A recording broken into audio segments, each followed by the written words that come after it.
welcome everybody to MogTalk episode 130.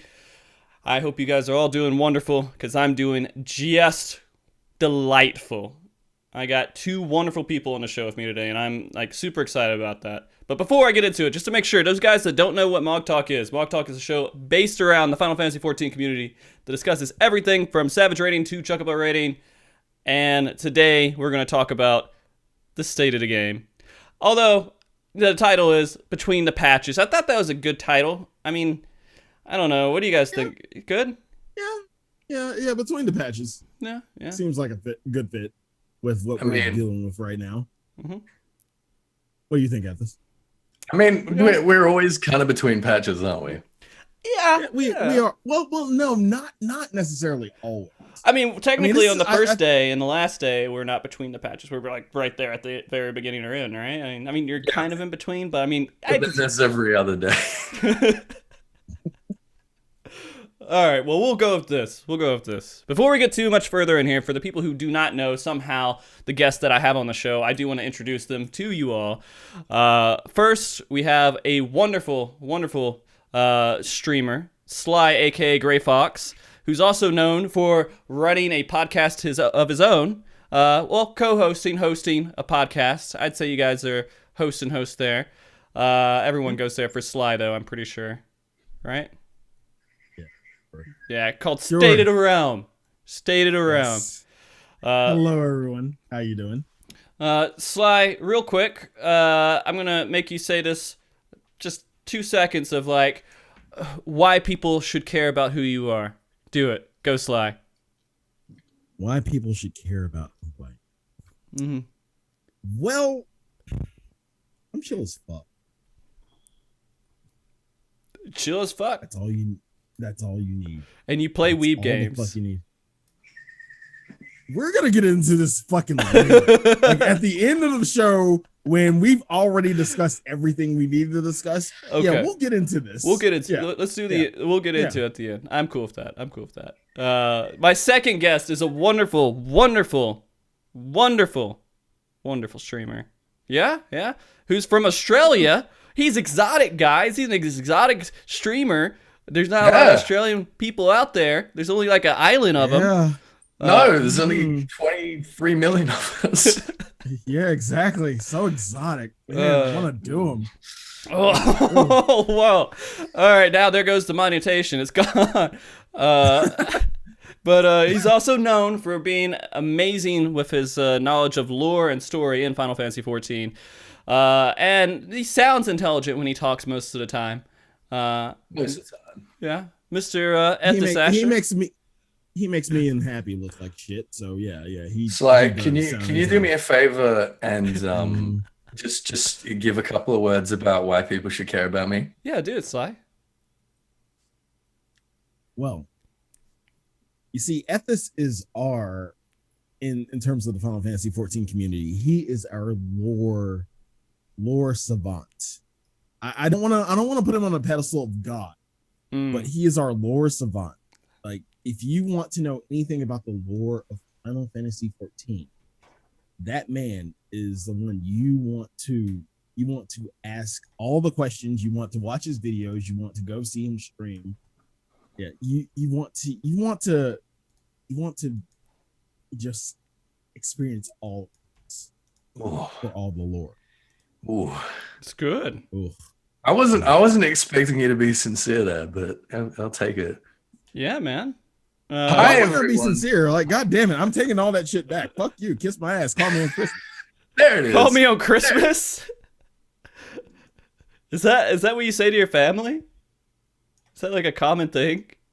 Yeah. Kiss my ass. Call me on Christmas. Yeah. That's a common thing. Yeah. All right. Well, guys, today is going to be a little bit different show. We've had a lot of Ultimate shows. We had a PvP show recently, too. Today, we're having a cool, casual conversation with two of my friends here about the state of the game. Right? Because we're casual. I mean, you guys, if you had to term yourself something, you term yourself casual, right? No. Yes. At the moment, yeah, definitely. Yeah. Midcore. You'd say midcore? All right. So you know, that's funny because I keep getting the same message constantly, like, hey, when's the casual show? Well, today's it, guys. Today's the casual show. This is what we're doing. All right, so just to give you guys an idea, I cleared O4S a few weeks ago, or maybe a month ago. I forget now. Not really rating. Yeah, thank you. Sly, I think, is the most hardcore raider on the show right now, who is working on Ultimate, right? Right. The only one of us, I think, is working on Ultimate. All right. I made it to 1% on Twintania. How far did you get, Sly? We are at 20-something% on Nail. So yeah, we're getting. Dang. And we go in tomorrow. So okay. Ethys, where are you at on Ultimate? Nah. wait.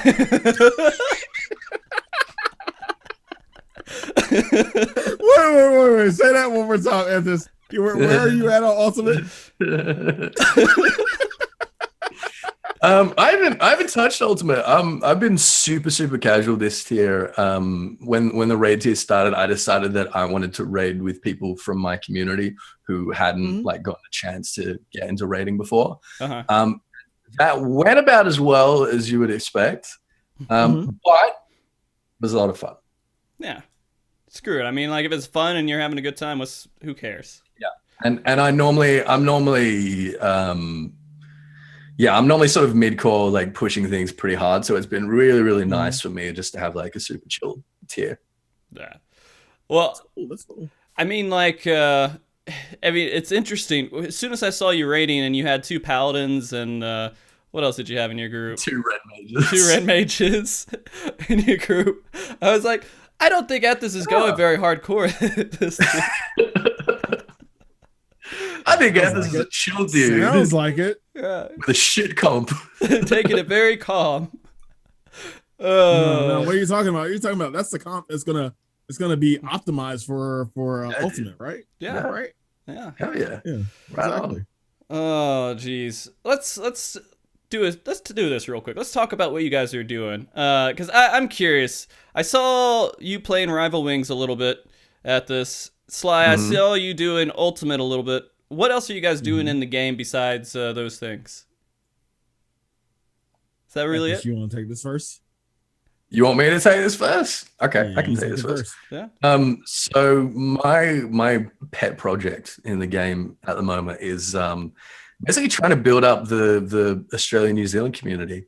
I was at PAX in Melbourne a month ago now, and it was the first time that Final Fantasy XIV has ever been represented at an Australian convention. So that was super exciting, and a bunch of people turned up for that. We did the Primal Challenge.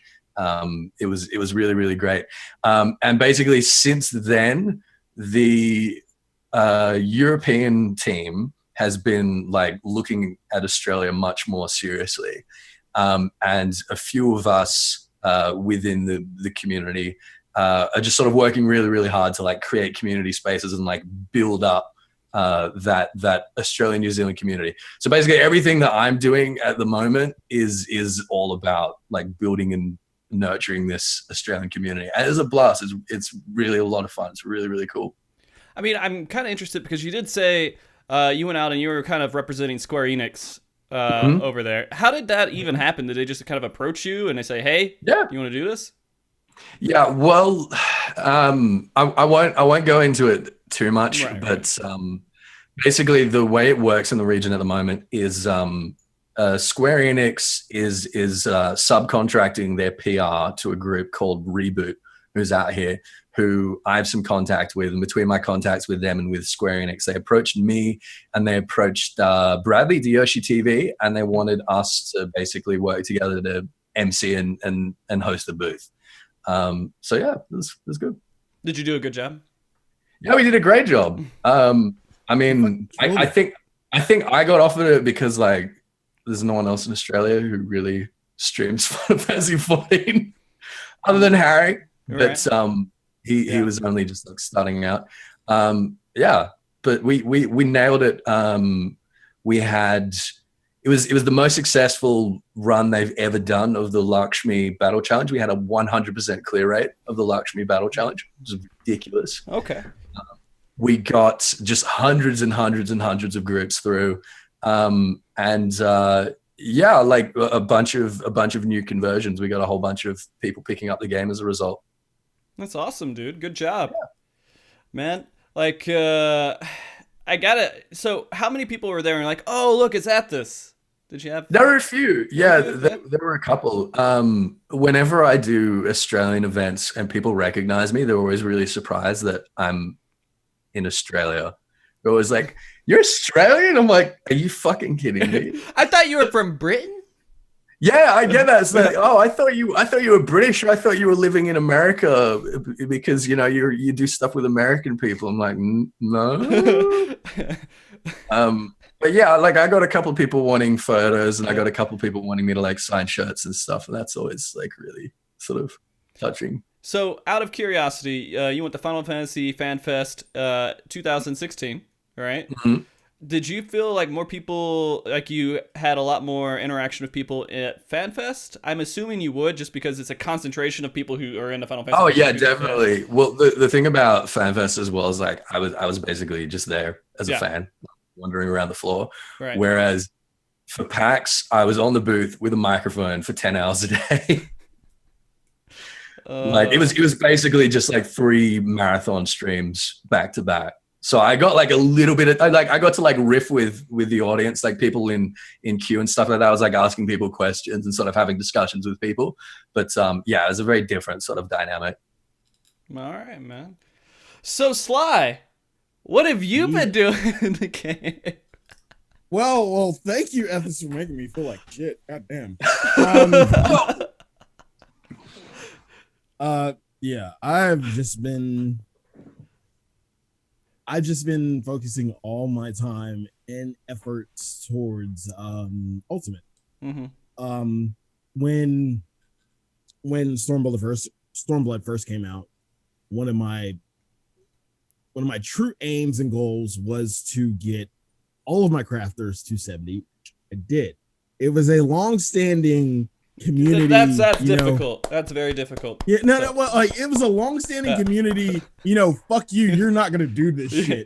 Like, no, I'm gonna do this shit. I'm going to prove you that I can do this shit, and I did. Mm-hmm. Is that your reasoning behiend like everything you do? Is just to be like, no, fuck you. I can't do it. Watch me. Yeah, pretty much. Just to prove people wrong. Like, like when we had this conversation, let's say it around, like people were like I asked, like, do you think I'm going to get all my crafters to 70? And the list of responses was like, no, hell no, no snowball's chance in hell, kiss my ass, no, kiss my ass. Fuck no.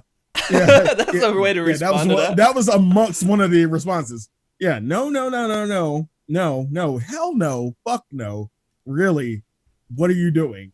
And yeah, like I did a bunch of crafting streams and got all my crafters to 70. So that was the first and foremost thing. The second thing was, being raid ready.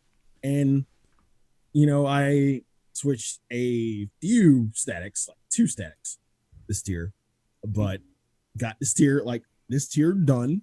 Mm-hmm. And I am working on Ultimate with a really good static.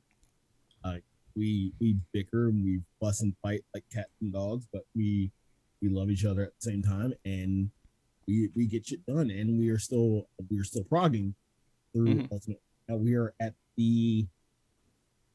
near we've pretty much seen the entirety of Nail. So by prog standards, hopefully we see Bahamut tomorrow. Maybe. Yeah.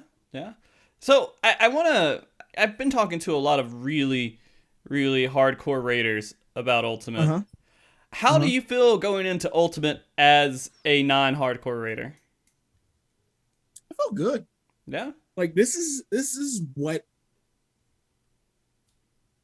the killing game we asked for. This is the shit that we asked for. And we cannot take this shit back. We can't go back on our word. We can't go back on what we asked for. Like I feel like we get in terms of what we see in Savage, in terms of the comparison to Heaven's Ward, in comparison to what we see now in Stormblood. You kind of get what we asked for, and like there might be disappointment in that, but you know, you got what you asked for. Like the community pretty much spoke. You know, if you didn't use your words, you didn't do anything. So fuck you. Yeah.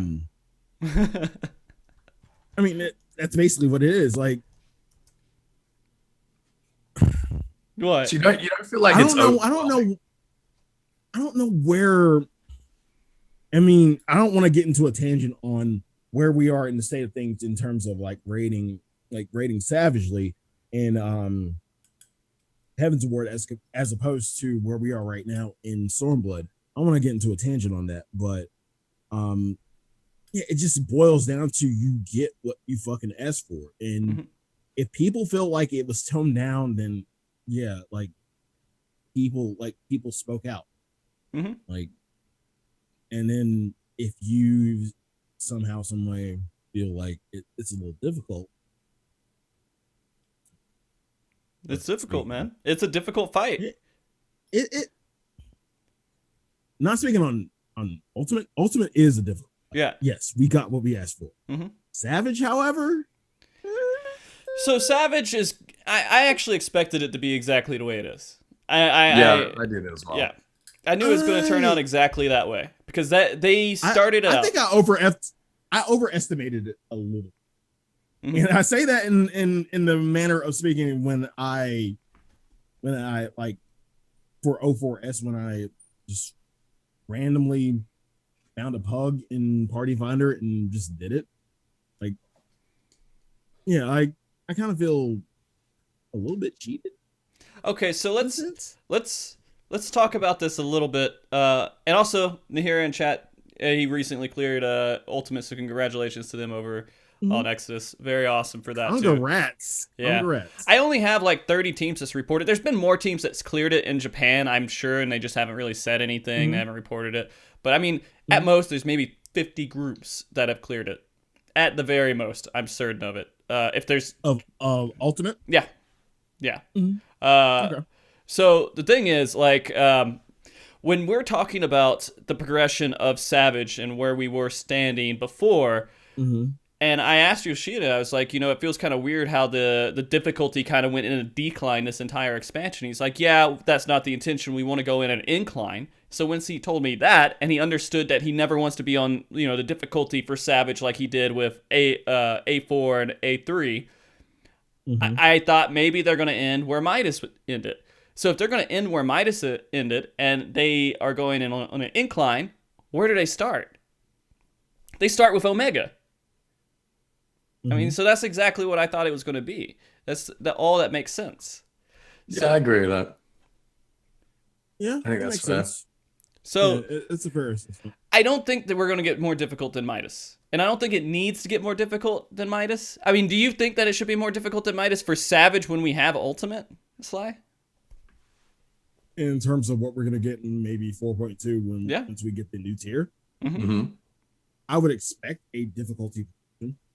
Like, yeah, it's going to be a little bit more difficult, but not a lot. It's going to be a little bit more. It's going to be a little bit more difficult. Yeah, and then when you base that comparison off what you're seeing, if you have gone into Ultimate, yeah, it's going to feel like night and day. I feel like this is going to sound so fucking cocky. Go ahead. Even though I haven't throw it out even there. though I haven't cleared Ultimate. This is gonna sound so fucking cocky, but I feel like people who either have cleared or are currently progressing through Ultimate will have the easiest time through the next tier. Oh yeah, I'm sure. Yeah, of course. The next tier will be like a cakewalk.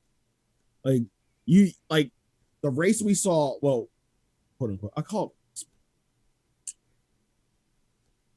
in comparison to the other races. The race we saw in Omega, in the Delta scale, it's not even gonna. It's gonna pale in comparison. It's gonna be a sprint. It's a sprint race. That's all it is. It's a sprint. That's what it is. And I like that. I like that how it's defined, right? And so people can kind of go in with these expectations, saying, "Hey, this is gonna be. If I want to race here, it's gonna be a sprint. It's not gonna be. I don't have to take off a week for work." Although, but then again, you go back to that you go back to that word expectation, and people have had these long-standing expectations of what Savage should be. Going back to Heaven's Ward, but what we experienced in Midas and Gordius and Creator. So do you think that those expectations are not being met? Is that what you're saying? I'm not saying that they're not being met. It's going to be a little bit skewed in comparison, because You think just that after Ultimate, nothing is going to be satisfying ever again? no. Okay, well, isn't that why we're getting more Ultimate in 4.3? Yeah, and I applaud that. Like, I'm for that. I'm not saying I'm against this, but I'm for this. I applaud what they did. Like, this is the reason We're not going to get another Ultimate. You're right. We're not going to get another Ultimate of this scale. They're going to scale it back. Because I hope not. They have to. I don't think they have to. They're going to make it a shorter fight. I really don't think they have to. So the difficulty is good. There's still going to be the same challenges and difficulty there, but it's going to be a shorter fight. They're going to take out the consistency by at least 3 minutes. At least 3 minutes of it. They're going to... Because that's not unreasonable, actually. This is a ridiculously long 18 to 19 minutes for a fight is... You get 3 attempts an hour if you're at the very end. So... Exactly. That's rough. It's rough, but I appreciate it. I appreciate it, even though we're nowhere near to where we're supposed to be, like, right now. I appreciate it. But like, in terms of a race like that, quote unquote race, I'm a fan of the marathon as opposed to the sprint. The savage tiers, we know for a fact are going to be a sprint. That's fine. Once they clear Savage, once they get BIS, once everybody's BIS and ready, they're prepared for the marathon.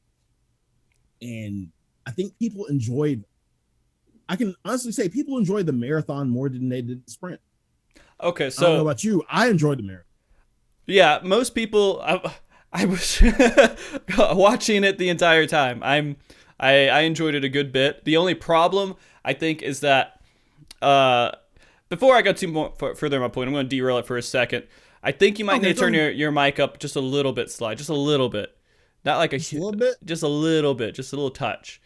Just a touch? Just a tad? Yeah, that's right good. There? That's good. That's good. Okay. That's good. All right. Perfect. So to kind of go back to that, though, we have, again, somewhere between 30 and 50 groups that have cleared this fight.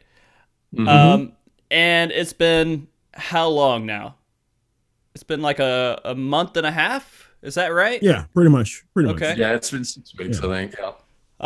So there's been a lot of groups that are really, really good raiders that are not going to be able to clear this content, and we all like that, right? We all like this. You're like, haha, you're a cocky asshole. You thought you were really good and everything else. Now you can't clear Ultimate. We love to say that stuff, but I mean that's not always the case. I mean, it is good at that same point. I feel like it's a matter of time with most raiders, and we spoke to Layla. It's a matter of endurance. Like, it's a matter of time. It's a matter of putting in that time. Yeah, exactly. It's a matter of time. And it's a matter of endurance. When we spoke to Layla, and I heard about Golden Muhammad and how many pulls you're getting per hour if you're getting to Golden Muhammad's. Like, that's like maybe three pulls per hour, and we're going in casually like 3 hours. So that's like 1, 2, 3, 4. You get 9 attempts.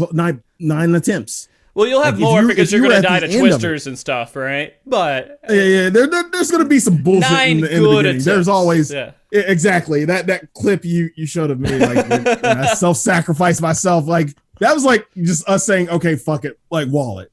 Yeah, and we get some bullshit Twintania bullshit, but at the same time, as of recent, our prog has been really good. In comparison to what we have been doing, we've been making it to Twintania, not Twintania, nail consistently, and we've been making it to die bonds consistently. So, yeah, once you actually get to that portion, I think it kind of starts to sting a little bit when you get to Golden Muhammad, because you can only get certain, your pulls are limited the longer you go in. And I don't know, for some reason I like that. I might be a freak, but I like that. Well, I mean, yeah, I would call you a freak. I don't know if that's why, but How I you mean, doing?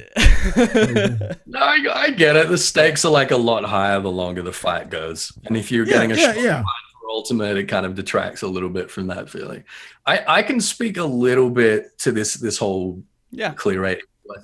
I think I've been seeing a little bit of concern in the community, and not honestly not as much as I was expecting, but a little bit of concern of people saying like, all right, so less than 1% of 1% of the player base is actually clearing this stuff. Why are they putting so many dev resources into it when like so few people are actually getting to do the content?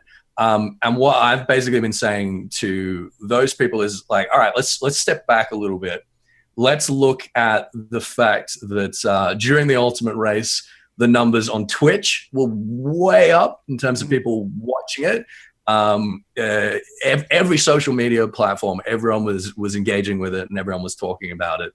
The number of people that were engaging with Ultimate, like indirectly, either secondhand or third hand, and following that race and getting excited about that race, was like a majority of the community, really.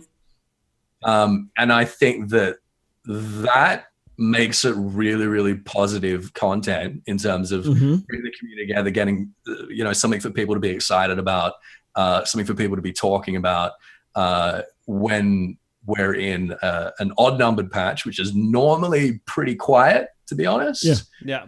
In terms of social media, it's normally pretty quiet. And I hope and I assume that Square Enix is going to be looking as much at those numbers as they are the actual clear numbers when they move ahead. And the fact that they've already said, yes, we are doing another Ultimate Fight in 4.3 sort of indicates to me that they've decided that it has been successful in that from that angle, right? Yeah. It's been extremely successful. But people will criticize now, the hype's kind of dead at the moment, right? Because there's not, people have cleared it. And so now we're kind of hitting this kind of down. We're at like kind of the bottom here before we start getting excited for the next patch. I mean, we're very close. The live letter is in a couple of weeks. As soon as we get that live letter, everyone's going to be like, oh, there's the new fight. Here's everything else. And people are going to get hyped about it. Even if it's not going to be the hardest fight in the world, people are still going to be excited to go out there and challenge themselves against something different. True. I mean, but at the current moment, you are under one of three schools. You are either one, banging your head against Ultimate. Two, you're climbing the ranks of PvP yourself, Frosty, or I'm on the leaderboard, guys. I was number 9 on the first day, guys. How you doing? That just means I played a lot. And that's fine. So you're either doing Ultimate, you're doing PvP, whether it be Feast or Rival Wings, or you are catching up on content. Like you're under one of those three schools. And so we've gotten these quote unquote lulls, and we'll talk about this. We've gotten these lulls. Like when we experienced it in Heaven's Ward, we experienced it a lot sooner than we did now. Like in terms of the patch and for a longer time. For a longer time, exactly. So there's stuff to do. Yeah. There's no shortage of people who are logged into Final Fantasy 14 doing something. Like I'm doing Ultimate. That is my sole purpose in life. Even though like my side purpose, I'm eyeing, Alamegan crafting gear and shit, and maybe looking forward towards 4.2 when I'm might be crafting, even though it's gonna make me fucking broke as shit, but that's fine.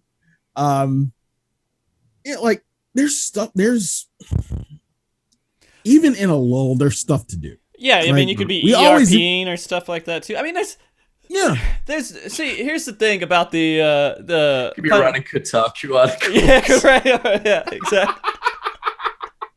Which one are you talking about? Like brothels. Of course, we're talking about the brothels for sure. Oh god. Ultimate. Okay, look, guys. So the thing is with Final Fantasy 14, the lull so if we go back to like other patches, the last expansion, everything else, these lulls extended quite a while. I mean, it was not like this doesn't happen. We play an MMO, and so there's going to be times where we're more excited to play it than other times because the stuff that we want was just released. We want to play it. We want to do it. And then eventually that stuff for other people is released, and then maybe we don't care as much. We go play Destiny 2 for 2 months before we find it's boring and we don't want to play it anymore.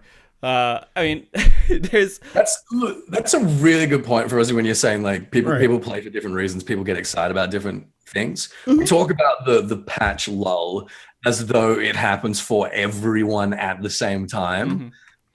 And that's just simply not true, because there's a lot of people at the moment who have got no interest in Rival Wings and no interest in Ultimate. And they're like, all right, it's a patch lull. I'm going to drop my sub for a couple of months.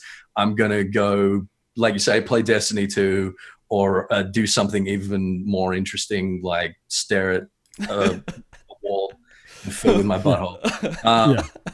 And that's fine. They'll come back when there's content that they're interested in again. But there are a lot of other people who are having an absolute blast with Rival Wings, who are progging on Ultimate, and this idea of a patch lull is just doesn't apply to them. And that's so we have to be really, really careful when we throw that term around. Yeah, because right now I'm not in a lull. I'm logging on every single day. I feel like I'm the same way. I'm logging on more than I was like at the beginning of 4.1. I think. The thing is, you're not Sly. Sorry, I don't know why I just almost called you Kerr. Maybe I'm having some kind of weird episode here. Like her? Like her? Not a bit, hey, but hey, babe. She's gone right now, so I'm lonely and depressed. Okay. All right. Go. All right.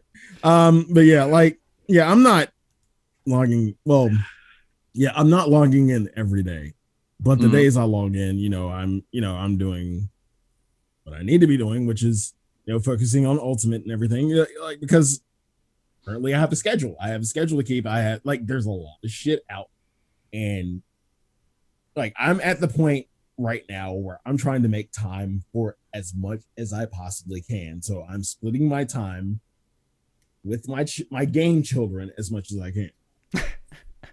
Game children. So what you're saying is basically you're logging in for Ultimate, and the hours that you're spending on Ultimate means that you're not spending a bunch of hours doing other things in Final Fantasy 40. Is that what you're saying?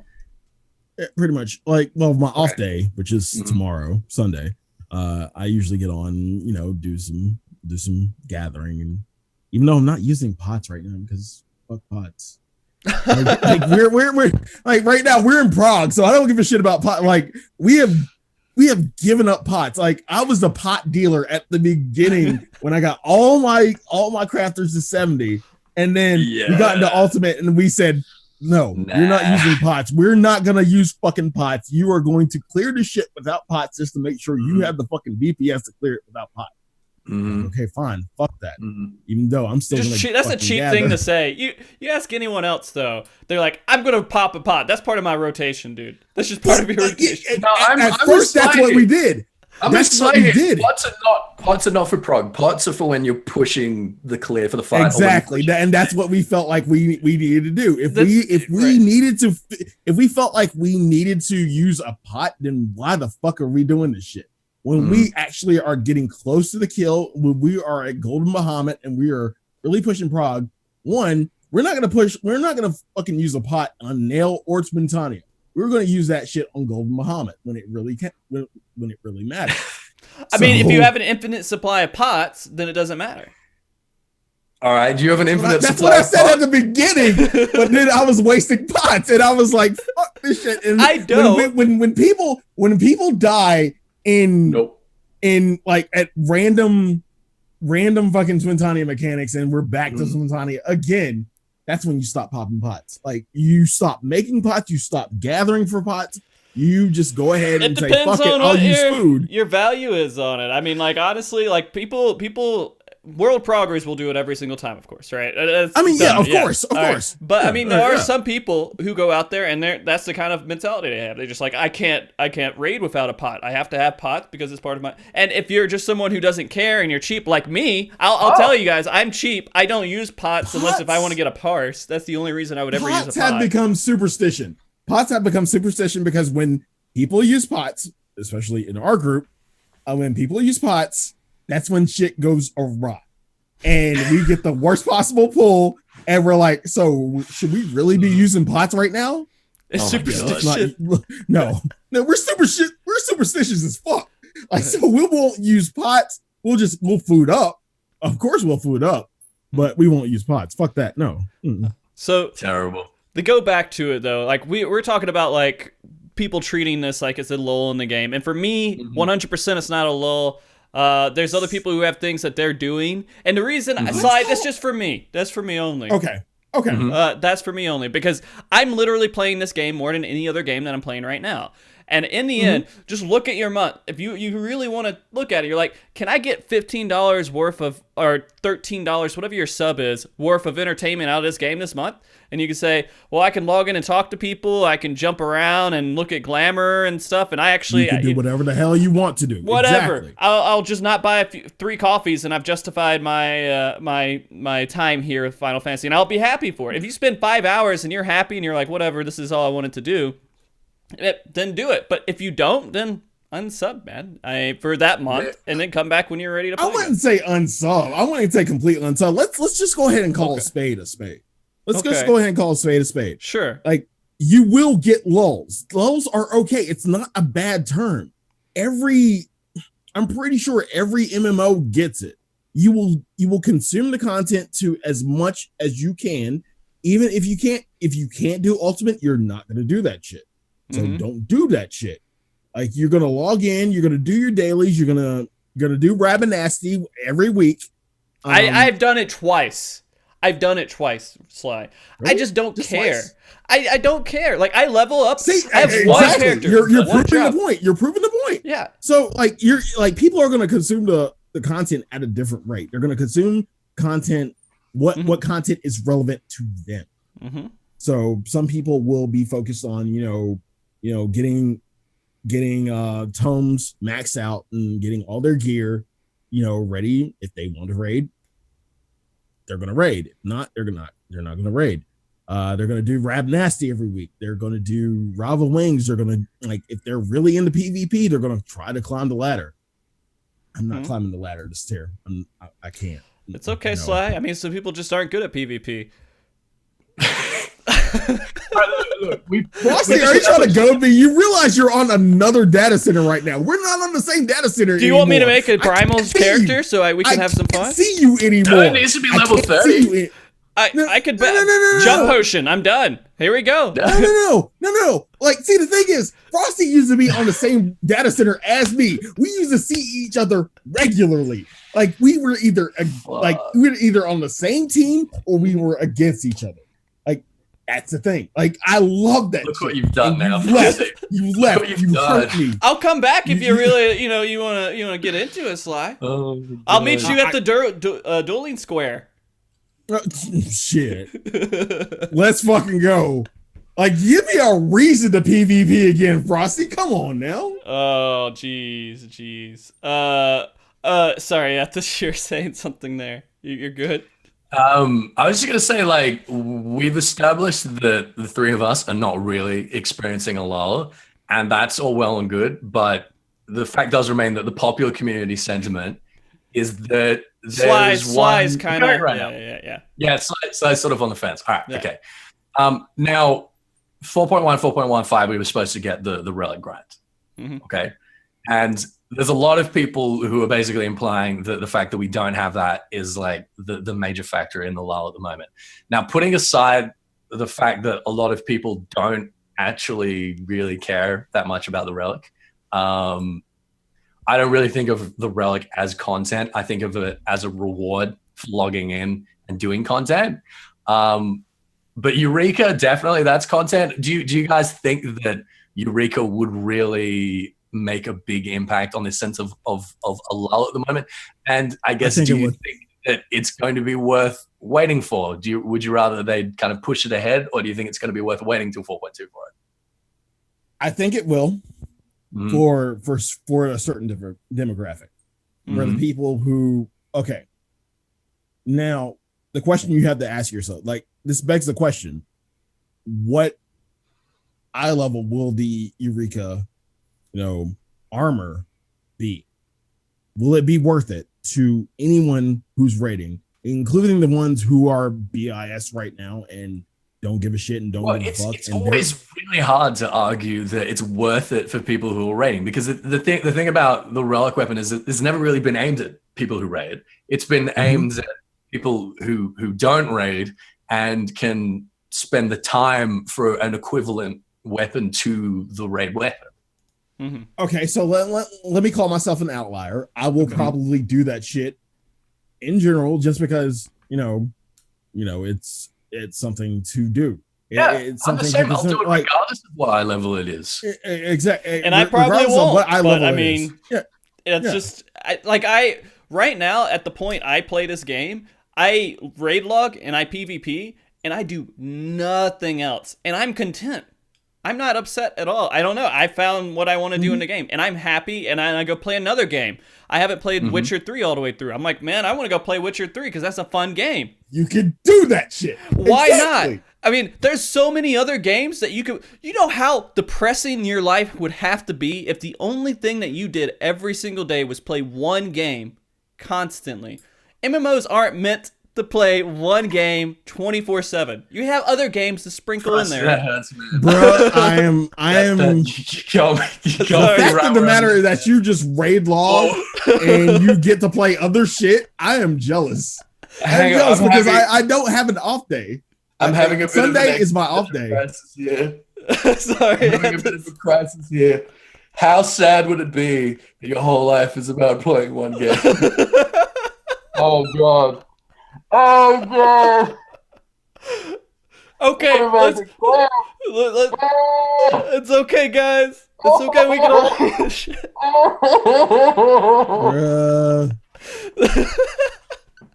There's again. Yeah, I'm gonna get into my side of that argument later. Okay, but yeah, how sad that you had to play one fucking game. Game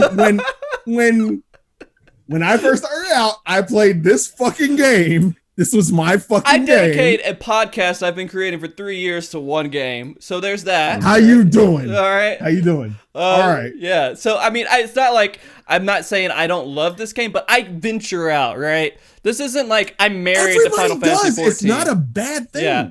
And so if you're playing more, so we're going to just pretend we can... I guess this is a horrible example, all right? This is horrible. It sounds stupid, but I'm going to do it anyways. We're not married to Final Fantasy 14, and we can date whoever we want, all right? So we can go out and play other games and enjoy them, but we can always come back to our number one, Final Fantasy 14, when we're ready, all right? And we can have a great time, but we can go have flings. Didn't mean anything.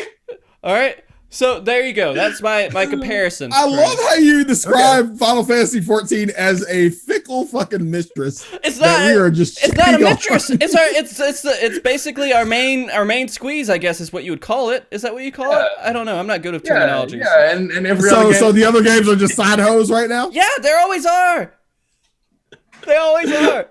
I always come back for 3 years. I've come back to Final Fantasy 14 and I've played it and I play it throughout. And you know what? That's what counts. That's really what counts. I mean, it's not like you come crawling back. I'm sorry. I'm just gonna say this right now. Like, no, SMT, you are not my side hoe. I love you. Love you, babe. We all know that Final Fantasy 14 is your main interest, Sly. It's okay. You're just trying to make SMT feel a little bit better. Don't ruin it for me and my main boo. Okay. No, we'll get into it later. We'll get into it later. We'll get into it later.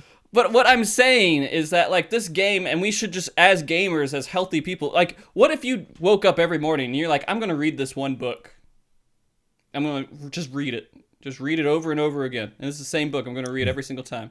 You're never going to go read another book. You may love Lord of the Rings. It may be the best one. You may love going out there and writing fan fiction and, what was it that we learned on that 5150 show? Was it BL? BL? Yeah, BL. We might write BL. Do you guys know what that is? No. Boys Love? Where you? Oh, yeah. Okay. Yeah. We might write BL about Lord of the Rings and everything else, but we're gonna go out and we're gonna read other books. We're gonna enjoy stuff. We're gonna be adventurous, right? We're gonna grow as people. We're not gonna be some crazy holed up in a basement person playing one. Books are not a reciprocative experience. You can't open up a book and find all your friends in there and see what they've been up to and what they're doing. And some people can. I mean, seriously, I've been thinking Agatha Christie. I'm just saying. Okay, go ahead. I think they're two very, very different mediums. Like I get the analogy you're making, and I think it's reasonable, but I think you can spend a lot more time in Final Fantasy 14 than you can in one book. Okay, I guess comparing it to people and wives is a little bit better because people change and they can be more interactive. Okay, the book or the series depends on the book or the series. That's all I'm saying. Okay, so what book do you read every single day, Sly? I don't read a book every. Well, I read a book, but it's a series. I'm just saying, like Agatha Christie. That's my chick. Yeah. Okay. Agatha Christie, really, dude? Murder mysteries? Are you fucking serious? That speaks to me. Really? One of my favorite journalists had lunch with Agatha Christie once, and he said that he had never imagined that anything would be more tedious than an Agatha Christie novel until he had lunch with Agatha Christie. We're just like destroying all Sly's like interest and everything. We're just making him feel horrible. I mean, really, like you shit on fucking shit Megami Tensei, and then you're gonna shit on Agatha Christie, my murder mystery like main squeeze. God, she's the reason I got into murder mysteries. Come on. Okay. All right. Let's. That's all right. We're good. But the whole point, the whole point is that Final Fantasy 14 is a game. There's other games. You can do everything in the world. You're not tied down. And you shouldn't be mad at Yoshida for not fulfilling your entertaining you for 8 hours a day. And I don't think anybody is. No, there definitely are people who are. There are definitely people who are really, really mad at Yoshida for not entertaining them for their entire life for $12 a month. Yeah. Bruh. I mean, that's exactly what it is. And I mean, it's sad and it's depressing because when new content comes out, and this happens, that's the whole reason why I made that graph earlier. You're like, new content's out. This is amazing. I love this. Yoshida's God. This is the best thing. And then after a week, they're like, I love that graph. This is boring, guys. This is stupid. I'm over this. Why can't I have another something right now? Do you realize how quickly we get through content? Like, again, we made races off of this shit. In terms of Savage and like Ultimate content, we made races off of this shit. Everything else, we are going to blaze through the first day. I'm guilty of it. I think everybody is guilty of it. I think that's a huge part of the problem is the pacing issue and the fact that people blaze through everything. So I'm always saying, don't skip your story, don't skip your cutscenes, all that kind of stuff. People want to do that so they can get through the content faster and go on to the next thing, and then they miss things because of the pace they're going through, and then they finish the thing and then they get frustrated or complain or feel somehow like they're not fulfilled because of the pace that they went through the content. Take your time going through the stuff, I think. I mean, and if that's really what you're upset about, right? That's really towards the people who are upset about content, like they beat it really quickly and then they're upset that they have nothing else left. Yeah. No. This is Ethys making me feel like shit about going through the cutscenes. What did you skip? What did you do?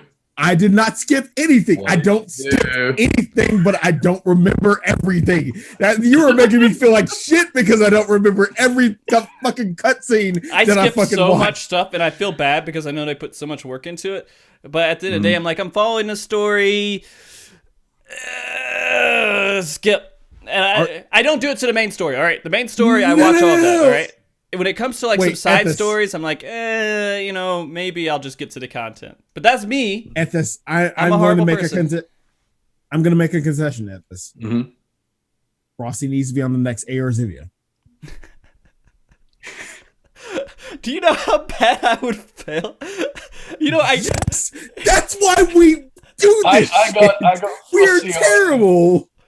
I got Frosty on for week. Chat, what would you think? Chat, what would you think? Do you want to see? Would you like to see Frosty on the next Aerzivia, failing at questions just like we do?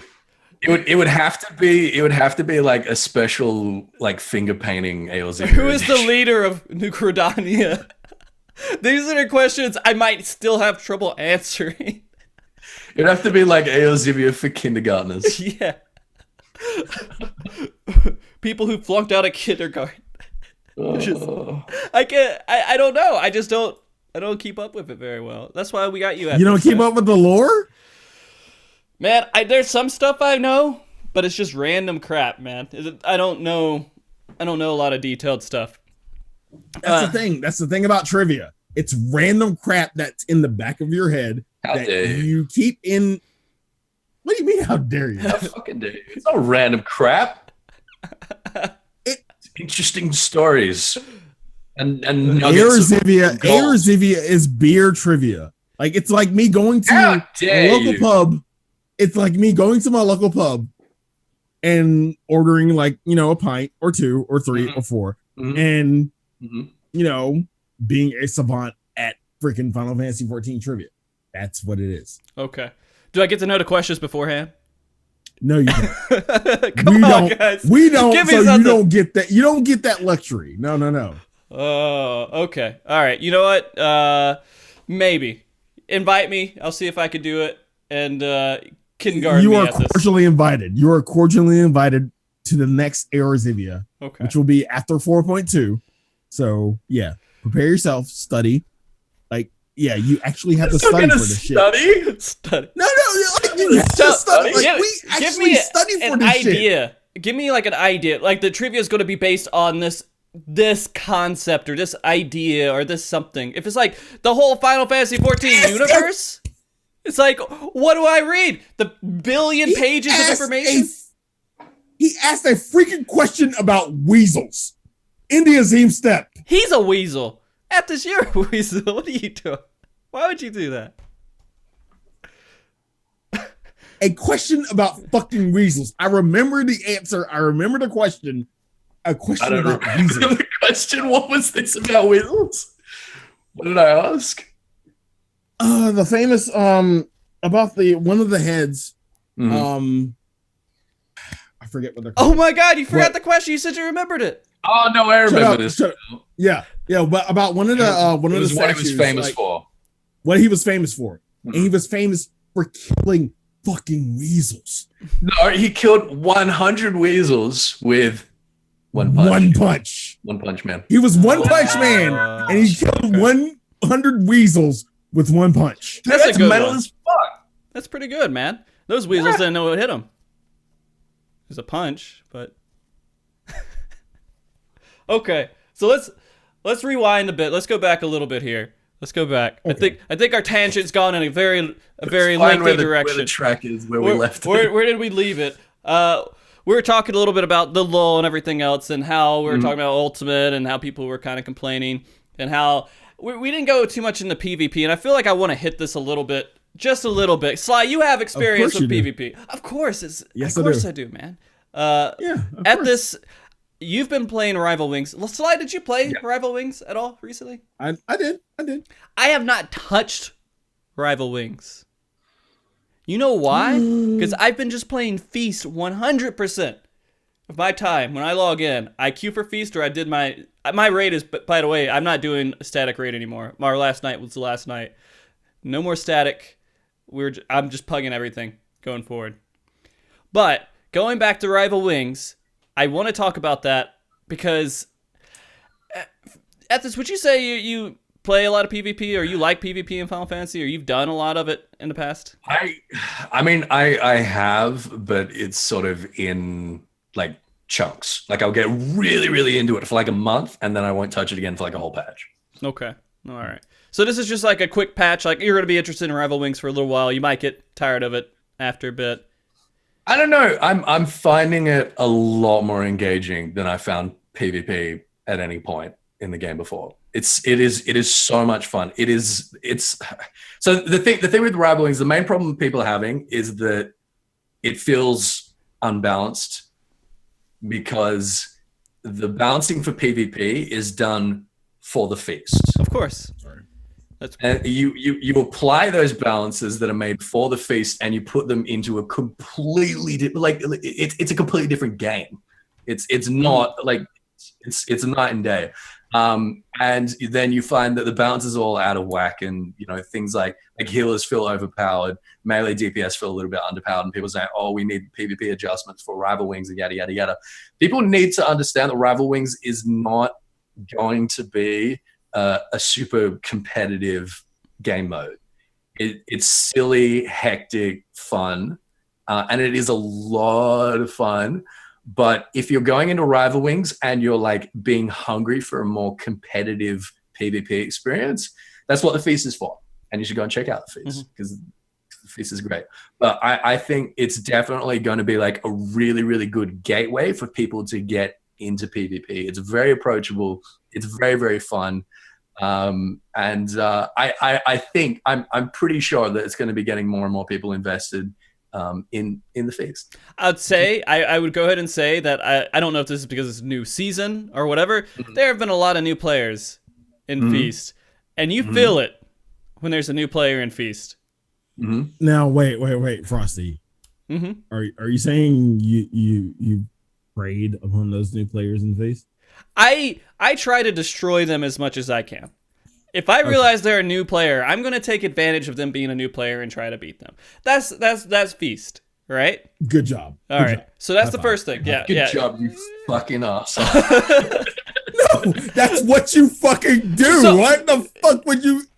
No. Say, Ethys, you haven't. You really?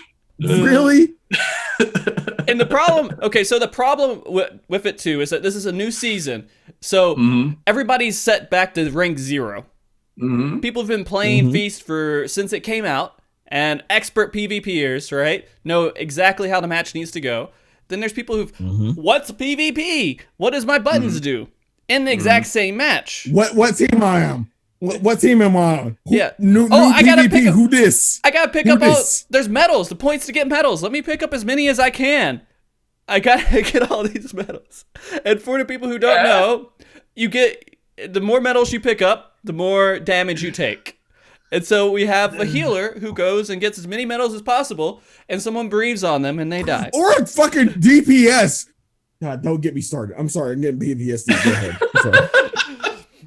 And so there's so many things out there, and it's interesting to see. It's going to balance out. I'd say give it a week or so more, and then all the people who are unranked most of them are going to be actual new players fighting new players and kind of, getting into it. There'll be a few scattered of alts and people going out there and playing against them, but that's okay.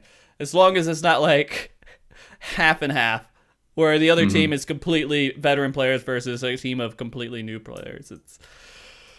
It's pretty rough. But I will say I've had a lot of fun with it. I think that it's been a blast so far. They've made a lot of changes towards Feast recently that have made it more balanced. All right. And I think that they've been doing a pretty good job of it, and I'm excited to see what they do more in the future. But Rival Wings itself. Go ahead, Sly. Go ahead. So riddle me this, Batman. What's your ranking right now? 60 something? I don't know. No, in Feast. What are you? Oh, my points is like I'm gold right now. I got to the platinum qualifiers, then I lost 10 games in a row. So I got completely wrecked. There's some weird stuff about Feast. This is a team game. It depends on who's on your team too. So it's like whoever can carry the team most wins. The team of the people who can carry each other most wins. And I'm not always on that team with how the matchmatching works. And so I have to try really hard, and sometimes I don't always win. I'm okay with it. Are you queuing solo? Now it's always solo queue. Always. Yeah, it's solo queue. Now let me ask you this, Frosty. You've been doing PvP for quite some time, right? I would say a decent amount of time, yeah. So you would have quote unquote depth charts in terms of who's on your data center and who if you get them on your team, you know it's like shit's gonna go awry. First, you're gonna either have to carry or do yeah. something. There's really bad players out there who are famous for being bad players. That's okay. So you have depth charts. Yeah, sort of, right? I don't keep a chart out there, but if I see this person over there, I'm like, yeah, this is going to be challenging, but I know what's going to happen, and I can control that. Mm-hmm. The scary part is people where I don't recognize their name, and I'm like, either he's going to be completely destroyed, or some sneaky little bastard playing on an alt character that's just going to, completely smurf me. And it happens a lot, but I don't know. Feast do people smurf in the Feast? Yeah. Really? Yeah. That kind of surprises me. They will go into unranked. There's some of the players, they go from data center to data center. They create a new character on every single data center, and they just play the ladder over and over again. And then they just sit at the top of the ladder because they don't want to play any more games because there's a risk they'll go down on the ladder. There's things that need to be fixed. There's no with degradation. Yeah. So shitty. Yeah. Wait. I'm like, this is a completely different tangent, but sure. Frosty, I'm going to ask you. Yeah. What do you think should be in place, or if you could put one thing in place or several things in place to improve PvP, what would it be? And higher GM moderation. Okay. That's one, 100%. I think people who are obvious that they're doing things like win trading and they're doing stuff in that regard should be. I don't think it's not it's not huge, right? There's only like a handful of people. Okay. There's like 2 or 3 people out there. They're complete dickheads and they game the system. They're good PvPers too, so they don't really need to do this, but it just guarantees what they get. There needs to be some control over that. The GMs need to have some sort of tools to be able to monitor this stuff better and be able to have someone personally manage, hey, is this good or is this bad? Is this person abusing our system that we have and taking advantage of it? Which people can. It's just how it works. There's not a big solution to it. And if they don't have a solution, the solution should be a person making judgment calls. I mean, That's it. That's number one, the number one thing. The second would be people should have to play games every single week. So decay. Yeah, rank decay. So if you don't play, you start losing rank because if you just sit at the top of the ladder, that kind of makes it hard. Basically, people hit the top of the ladder, then there's less people to play against. And so the queues go longer, and no one has a chance to climb. And I agree with that one. So okay. So number 3. Number 3, I would say, I'm trying to think of a good third one. Those are the 2 that like hit home. They've hit a lot of these other ones really well. They've improved some of the jobs that were having issues.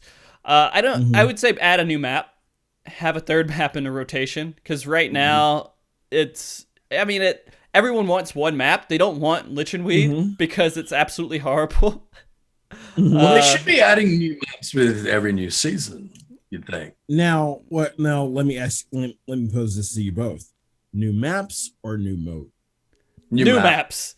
They just stick with this mode. They've already said they're going to stick with Feast. It's going to be their gold standard for competitive PvP. I would say new maps. They shouldn't try to figure out a new mode. They should just stick with it, run with it, make minor changes to make it better. So yeah, I would say new maps are there because that would make it more interesting. And start taking maps out of rotation and leaving maps in rotation. Ones that aren't great, let them kind of fall out of practice or whatever, fall out of the game, and just go forward with the maps that are actually worth putting in a ladder board for. Okay? Our leaderboard, ladder board, whatever. We'll run with it. That being said, a lot of people give PvP so much shit, and there's shit to give for it, but man, I have fun doing it. I don't care. I like playing Final Fantasy, and I like playing PvP, and I like how it's working out right now, and I'm not horrible at it. I mean, I'm not the best. I'm not great. There's so many things for me to learn, and I think that's most of the community at the moment. But who cares? I enjoy it. Go ahead, That's what I keep saying about Rival Wings as well. I'm saying, look, it's fun. Having fun with it. Having like a greater variety of things to do in game for my sub is never a bad thing, and it's fun. That's all that matters, right? Yeah. Is it? All right. What else matters? What's more important than having fun? Yeah. Is there anything else in life? Than having fun? Yeah. That's more important than having fun. the people who actually look to this game for PvP, and that's a small that is like a small minority. Mhm. And I understand that. But I pose this question to you both. In terms of Rival Wings, Mhm. what did you like about Rival Wings and what did you like about Rival So, as Wings? someone who's never even entered a match of Rival Wings, I'm gonna say I like the robots, and I like the. Mhm. I think that's the biggest thing. I just like the robots, man. I think that's the most interesting part of it. I think the best thing about Rival Wings, particularly compared to previous game modes like Shatter, is there has never once been a point where you feel like you're just being rolled or you feel like you're just rolling the enemy team. The jobs feel unbalanced in there, again, because they're balanced for the feast. Once you take things into a different kind of game mode, they're going to feel unbalanced. Trying to take down healers is the most fucking frustrating thing in the world. You get people who would just like take like 10 healers and just fucking babysit an oppressor, and there's like, it's bullshit. But that said, it's always felt like really, really close. And I've never like lost a match and been like, oh, that was fucking bullshit. What's that team doing? Oh, that was ridiculous. It's always been like pretty close and pretty, like engaging. Yeah. And I think that's awesome. And that was like the most frustrating thing about Shadow, right? It's like you start losing in the first 5 minutes and everyone just goes, oh, this is bullshit, we're getting rolled, and they give up. I haven't seen that happening in Rival Wings, and it's like it really like comes down to the wire, and that's awesome, and that keeps me engaged. So the other thing, so there's a couple of unique things about Rival Wings. I want to just ask you and see how they kind of turned out. The biggest thing to me is the issue with botting. Right, it was huge in Shatter. People would just go in there and they'd bot. So let's talk about this. Do you see a huge intake of botters in Rival Wings? Well, that's tough for me to say because the Shatter bot was not a problem on Elemental. It wasn't something. It was something that I saw a little bit of over here, but not substantially. And I haven't seen any of it personally in Rival Wings either. I don't know if it's happening on Primal and on Ether and on the other data centers. I just know that it's not really happening on Elemental. Okay. Chat saying that kind of they're not seeing it either, really, with because I mean it would be weird for bots. I mean the way that you make this where bots can't enter it and would have no encouragement for it is to make it not the most efficient way to gain EXP and rewards from it. It's absolutely not. It's absolutely not the most efficient way to get So then bots probably won't show up because the whole purpose of those is to gain EXP, right? And to try to make money out of it some way. Yeah, because like I say, there's never really any occasions where anyone's getting rolled. Most of the matches do get pretty close to the 20-minute time limit in my experience. Okay. Yes, I'll agree with that. All right. And that's another thing that I think is really, really great. I know that frustrates some people because people want to like farm it for EXP or whatever. But I prefer the matches to feel a little bit more compelling. Do you queue up with a 4-man group often? Yeah, I do sometimes. Usually 3 or 4 people, and it's a lot more fun that way.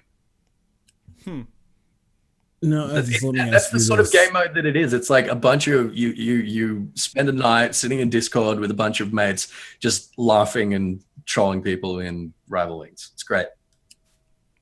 No, Ethys, let me ask you this: Do you feel quote unquote excited about the length of the match per se, or the intensity?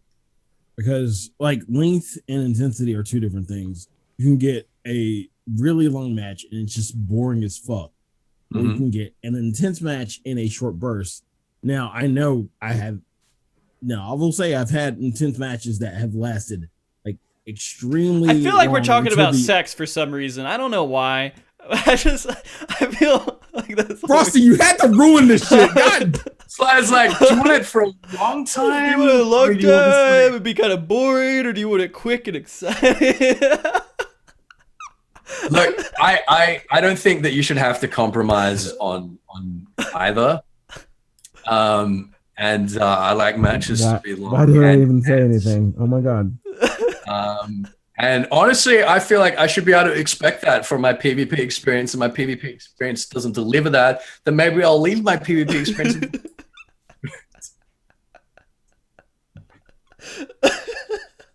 I'm sorry, Sly. It was just you just lined it up really well. I mean, keep going, Sly. I want to hear more about this, though. Nope. I'm good. You're done. I think that Rival Wing. The thing I like about Rival Wings is the fact that matches will go to the time limit, and you'll feel like you're in the game the whole way. Like I say, there's never a point where I've really felt like I'm being rolled and like the match is like irretrievable and it's like, oh, well, I guess we're just waiting for the inevitable loss now. It's never like that. It's always like pretty high octane the whole way through. But here's the thing. Sounds like a really good partner. Sly? Yeah. God damn it. No, tell me to think, Sly. Tell me to think. Dude, you fucking all right. Here's the thing. With Rival Wings, like I had expectations going in to Rival Wings, with regards to how the map was laid out, how everything was going to be laid out, and then we get like everybody gets a mech, basically. Every squad, every team gets a mech. I felt, personally speaking, I felt that was a little bit over the top. It, for what I thought they were going to do with this, which was, bring a kind of MOBA quote unquote style PvP mode to 14, it kind of missed the mark. And like, again, that's just me having my expectations of a MOBA style PvP mode in 14. See, I hate MOBAs.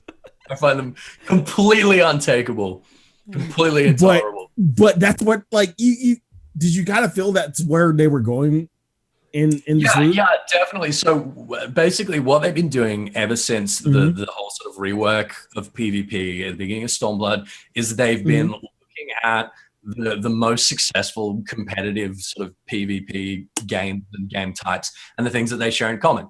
And the first thing that they picked up was, hey, they're about high mobility and a low number of skills that are situational, and you don't need to be, working through a rotation of like 26 skills. Let's simplify that and focus more on like the objectives and the team coordination and stuff like that. And they did that with the overhaul. And they've looked at, I guess they've looked at like the level design of MOBAs, and they've been like, hey, this is a compelling thing. Having these lanes, having this space in the middle that gives you like, special like bonus buffs or whatever. I think people were expecting it to be a lot more MOBA-esque based on seeing that level design and that layout. But I think it's really like they've like I said, they've looked at a lot of competitive PvPs and the way they play, and they thought, okay, we need to cut down on the number of skills and up the movement. And then they've looked at the level design for the PvP modes they've had, like Shatter, has been pretty garbage. And I think that's more like where the MOBA thing has come in, is just literally from the perspective of level design, how do we have like a better, more balanced kind of level design? So that's what I think they've done. Okay. And that's where the comparison starts and finishes, I think. You want to know the fucked up part about it? Mm-hmm. I actually like Shatter. I actually wait. Defend to it. Even Go. take it a little bit further. Sure. And this is going to sound sacrilegious, and people have already known me to say this. I actually prefer Shatter over Rival Wings. Explain. Go. You're banned. Get out. No explaining. You're banned. I mean, like, I just don't understand how is that a possibility? I mean, like, literally. Let me just do a game of Shatter. No, I'm gonna. I'm running. Here I go. I'm running at the crystal. I'm going to hit the crystal a lot. Here I go. All right, I got this crystal. Where's the other crystal? Oh, there's a big team swarm. Up, I'm dead. All right, let me res again. All right, there's no crystal. Let me res to that crystal and just hit it a whole bunch of times. All right, I'm done with that crystal.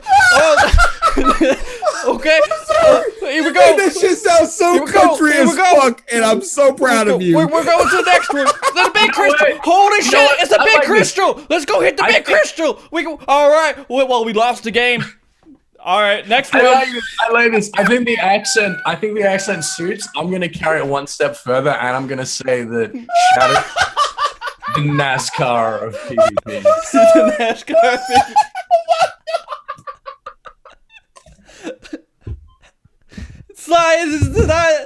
Sly. Dude, you got him. He's got nothing. How's he gonna come back from that? I'm sorry, Sly, I can't breathe. I'm sorry. You know I grew up in the South, right? No, where? I grew up in Tennessee, man. Holy shit! Yeah. You had that shit perfect. Oh my god! I lived in the South for quite a while, dude. That sounded like a 5-lap NASCAR race. Oh my god! Right? That's what Shatter is, man. All right, so Look, now. How do you feel about NASCAR? You like NASCAR? Yeah, are you a NASCAR fan, Sly? Yeah. We're gonna lose a few viewers, but that's okay. Sly, are you a NASCAR fan? No, we've already lost them when he said the thing about I'm a GT fan. I'm a GT man. All right, so why Shatter then? Because it's fucking NASCAR. We just established that. Yeah. You know what? After that description of it, I really couldn't even say anything to defend it. Yeah, that's what That's what we thought. I'm sorry. There's nothing I can say to defend it after fucking Frosty's description. That was so poignant. It was sick as fuck. I can't say anything. I mean, oh my god, dude! But that's exactly how I see it. There's nothing to shatter. You don't learn anything. You press one button constantly. You're like, oh, I think I might have a rotation. What did you learn? What did you learn in the original Frontline? I don't know. I felt like I attacked people. I don't know. I felt like it was. Yeah, really? Really? Yeah. That's all you learned? I think, yeah. I mean, in the end, you always, if you want to go into competitive, you go towards Feast, right? So when I did Frontline, and when I played, what was the one that got me into grand scale kind of stuff? What was it? Seas? No, not Seas. It's the one with the towers. Slaughter? No. No, it's no. Why can't I remember the name? It's Silrock. Silrock. Yeah. Okay. So I played Silrock, and I thought that was kind of interesting because you go to a point, you capture it, and then people have to come and fight you to get that point, and they have to stand. King of the Hill. It's a long-standing tradition in amidst like MOBAs and FPSs. King of the Hill is way more been around. Shatter. Yeah, and Shatter. What's the point? To go attack a crystal? You can ignore everybody else on the map. There's more to it than that. You realize right? Explain the more. You gotta stop the other people from attacking. Oh, you gotta stop. You gotta go and lose the game by being bored, sitting on a bridge and doing machinist blanks to knock people off the bridge. No. This argument has been like null and void since the time I have lost. When people decided, no. When people it's not even like going to get the crystal and everything because that's the focus, right? You gotta go fucking hit the crystal, right? Yeah, right. Yeah, whoever hits the crystal the most wins, right? Wrong. No, it's okay. People actually actually have to get kills outside of the crystal time, right? So do they? Do they? Really? Yes, you do. Yes, you do. Do they? Like it's coming to play. Believe me, So if anything wrong will happen, it will happen to Sly. So. Oh, okay. That's true. I agree with that. Yeah, exactly. So I mean, because you bring it on yourself, but I mean, other than that. So. I really want you to defend Shatter. I want you to do it. No. Okay, I'll defend one instance of Shatter. Okay.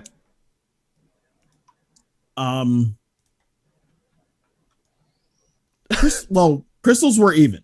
Okay. Crystals were pretty much even. It was between. I was on Immortal Flames for some random bumfuck reason. So you never got fucked by the RNG of the crystals. Oh, that happens all the fucking time. But Yeah, this dude. time, Oh, okay. So that's maybe the point of the game. But this time, That's this exciting, time, right? Getting fucked. no. They aren't. But this is the one time that crystals did not fuck us. Uh-huh. This is the one time that crystals did not fuck us. So crystal popped. We actually came back and advanced above Maelstrom by like maybe 12. And we completely shut them out of the crystal. Like they were not able to get there. They were not able to even get a hit on it. They maybe got like one person who got a few hits on it and then got a little bit of credit for it. Maybe like 2-4 credit. Yada, yada, yada. And then they get the credit. We're ahead, but not that much. And there's not much to go. There's not much time to go. There's not much points to go.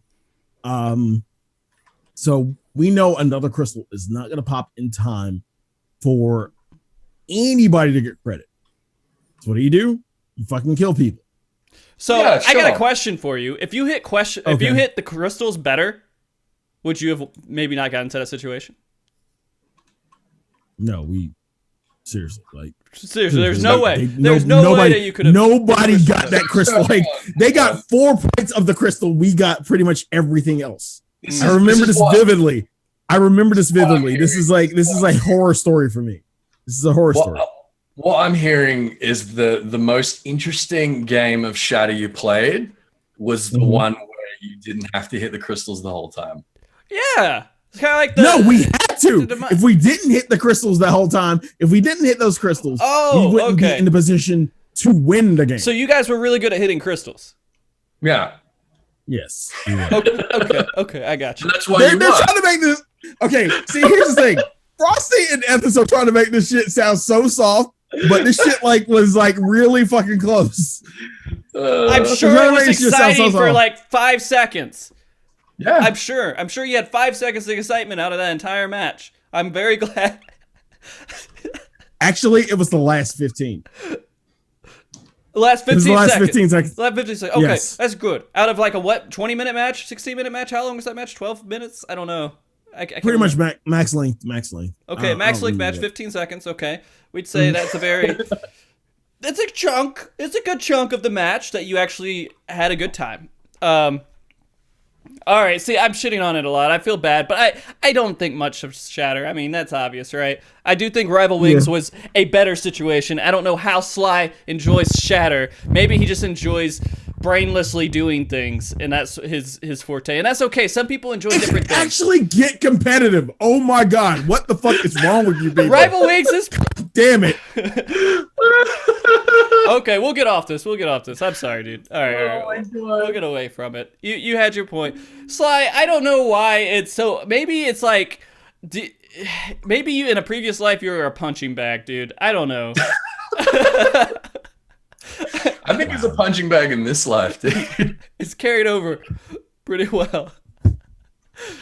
Sly.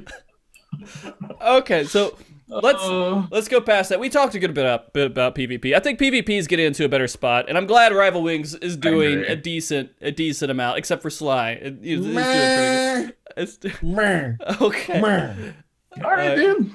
Sly's also the one that's on the fence about the game being in a lull, I guess, too, right? So he's kind of like, he's at that point. Yeah. I mean, I'm not on the fence about it. It's in a lull. It's in a lull. Okay. It's not in a lull for me. Do you think it's in a lull for you? No, I think so long as I'm logging into the game and I'm finding stuff to do and I'm having fun with it, then it can be a lull for the majority of the community, but I'm not experiencing it right now. It differs from person. Okay. Yeah, exactly. And that's the important thing. Okay. So Sly, what is the game missing that would make it not a lull for you? I mean, isn't it obvious? Content. Like, what content? No, what content? Wait.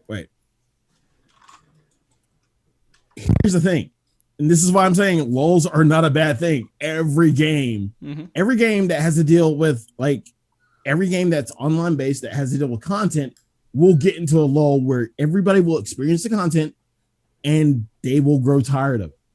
not everybody, like not 100% of the population. Sure, I get that, but at the same time, like the majority of the population is going to grow tired of the content.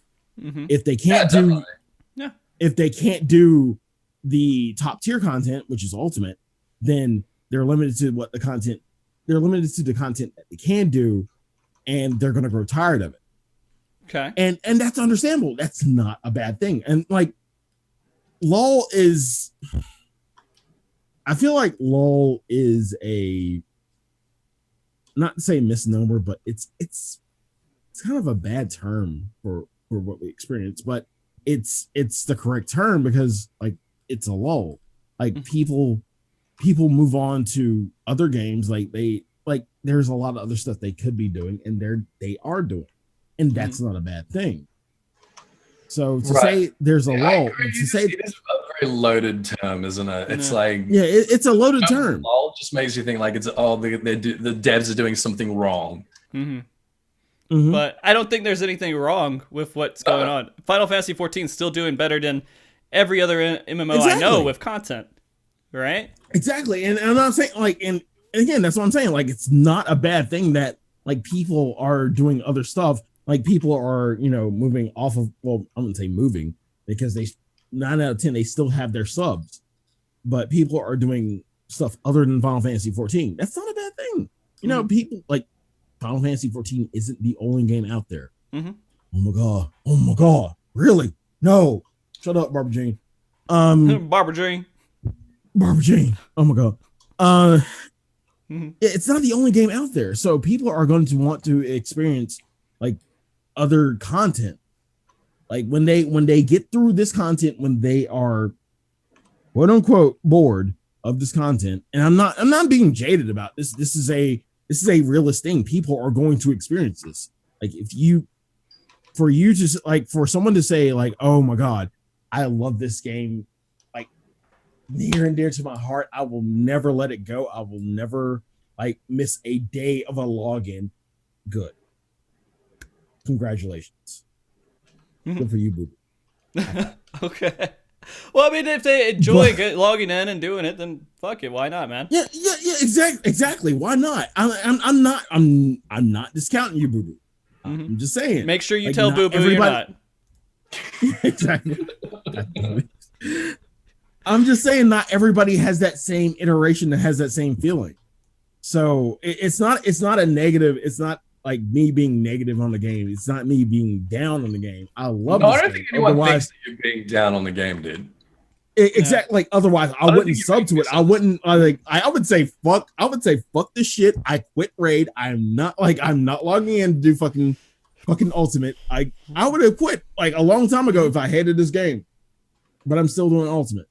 So. You're still having fun. Exactly. You're still enjoying yourself. I mean, it's not near the intensity that it has been in other patches. Like when a patch first comes out, right? Exactly, and that's the difference. Like the rate of the content. Things are new and fresh. It's really intense, and yeah, exactly. People. Let's talk about our life relationships, guys. Yeah, let's just start and you don't have to compromise with how long the content lasts. People consume people. And it's good for you as well. Exactly, and Ethys, you bring up a good point. People consume the content at a different rate. I don't think he's saying what you're saying. Ethys is just no. He's with me. He's with me. Okay, good. But definitely, definitely, but people consume the content at a different rate. Like you're gonna have people who are hardcore, who are doing raid, who are doing ultimate. You're gonna have people who are midcore, who are trying to get up to the level to do ultimate, who they want to do ultimate, so they're trying to get all their gear up. They're trying to get BIS and everything. And you're gonna have people who are casual, who just want to log in to do their dailies, do a little bit of crafting, maybe not. It's up to them. People consume the content at a different rate, and you can't fault any of them. Whether they stay with the content, whether they leave, it's okay. It's okay. There's a lot of other stuff out there. Yeah. Exactly. Sometimes believe me, like if we all played one game for the rest of our fucking lives, like we would be fucking miserable. You're You're breaking up with me, Sly. are you breaking up with Ethys, Sly?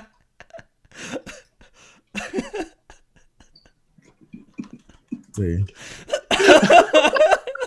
This is why I fucking drink. Do you have a abusive relationship that requires you to be an alcoholic, Sly? Oh, Yes, it's called Arizivia. Do you see Arizivia? Do you see the bullshit that he puts us through? Yeah, it's called Arizivia. I have to deal with that bullshit every main patch. Yeah, exactly. Yeah. Oh yeah, I'm good. Well, the good news is look on. we will be having a ramp up soon, right? I mean, we're going to start getting excited for this next patch, and we're going to hit this high, and it's going to be great. There's going to be exciting things out there. Well, we got a preview coming in the next slide. But be real about it. Okay. Seriously, be real about it. Yeah. Be real about it. After this patch, after you do whatever you're gonna do, after you get through everything, you do the main story. You like, hey, I did all the dungeons. Hey, fine. Yeah. You have nothing to do. You do have things to do. You just don't care to do them. You'd rather do something else. Let me rephrase that. Let me rephrase that. Yeah. You don't have nothing to do. You have things to do. But it depends on what your flavor is, what you want to do. Yeah, exactly. And so this is something that I see all the time is when people run out of things that they want to do, they start complaining that the game doesn't have enough content. And it's like, well, no, there's heaps of shit you haven't done. Like you haven't leveled up all your jobs. You haven't done ultimate. You haven't like ranked up in PvP. Like, and that's the same argument I bring up. And it's fine. And like, you should be able to say, oh, well, the game's not kind of holding any new content that's interesting to me, but don't conflate that with not having enough in the game. Content. And I agree with that. I wholeheartedly agree with that. Like, I think that is the worst cop out anybody who subs to this game can say. Like, but it's a cop out people make all the fucking time. All the time. Yeah. So like, I can say for a fact, I don't have every job level. I don't have like all my crafters are leveled. Yay! Hey! Hooray! High five! Yeah. But not all my battle jobs are leveled. I still haven't completed ultimate. So like, there's still stuff for me to do. I'm not saying that there's nothing for me to do in this game. I'm just saying there's sometimes you'd rather do something else than play this game. There's a lot of other stuff that piques my interest right now that I want to kind of consume, and I have to kind go of consume it, time. Dude. Consume it. Yeah, exactly. That's exactly what we should be doing. I mean, and everybody, and a lot of people feel that same way, and a lot of people have that kind of quote unquote problem, first world problem. I think too many video games. The main reason we keep even saying this, and the reason why, I mean, we've probably regurgitated this like a few times now, but like the whole reason for it is, I don't want people to think that, oh, Final Fantasy 14 is having issues. It's a dying MMO. There's content that's just not there, because that's not true. No, that's crap. It's bullshit. just bullshit. Final Fantasy 14 is doing just fine. It has plenty of things to do. They're doing a great job, but an MMO, you can't play it 24/7 unless you can. All right, so you can, but the thing is, it's not going to be built for your exact interest 24/7. Right. And some people might try to compare it to like a PvP game like Overwatch or something, but that's not what an MMO is, right? And so you could play Overwatch you could play it all day, tons of times, get new matches and everything else. But that's just how a game like Overwatch works. MMOs have to develop content, story, new bosses, new everything. And there's tons of other things in there, and so that's just the way of the world. When we talk about video games and we talk about MMOs, go play another MMO and see if there's anything else out there that will constantly feed you new content for the rest of your life. I mean, how many times has WoW gone through 11 months without any content patches? Multiple times.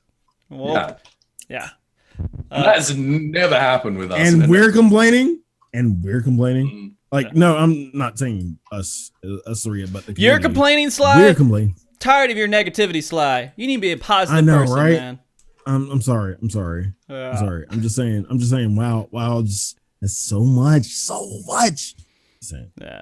Yeah.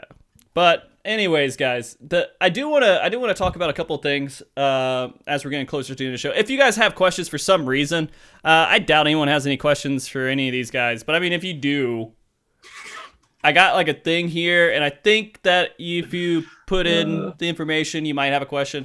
I'm not expecting lots of questions because the stuff we're talking about. No, I ain't got no fucking questions. Yeah. No. We've been pretty thorough. Yeah, that's the end of the show. Thank you guys so much for coming out Sly, to you get the- MogTalk. How you doing? Sly, y'all ain't got no questions, right? Sly, I ain't got no questions, right? I got a question for you, man. So No, you don't. You're part of a podcast every single week, right? You do a podcast every week. I sometimes do a podcast every week. I want to ask you. Yeah, sometimes. I mean, like last week I didn't have one. I just sat back and relaxed a little bit. All right, after doing 3 in 1 week.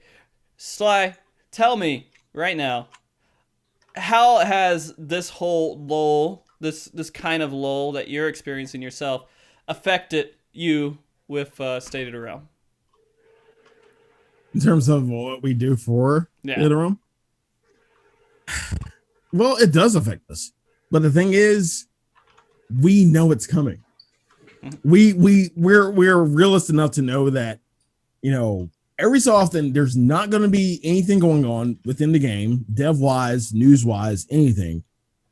We know that's gonna happen, and that's fine. Like, we have to kind of create our own content. So do you prepare shows in advance for that inevitable part of the content cycle? Semi. Okay. I'll be honest and say semi. Okay. See, I know what that means. Having because we kind of we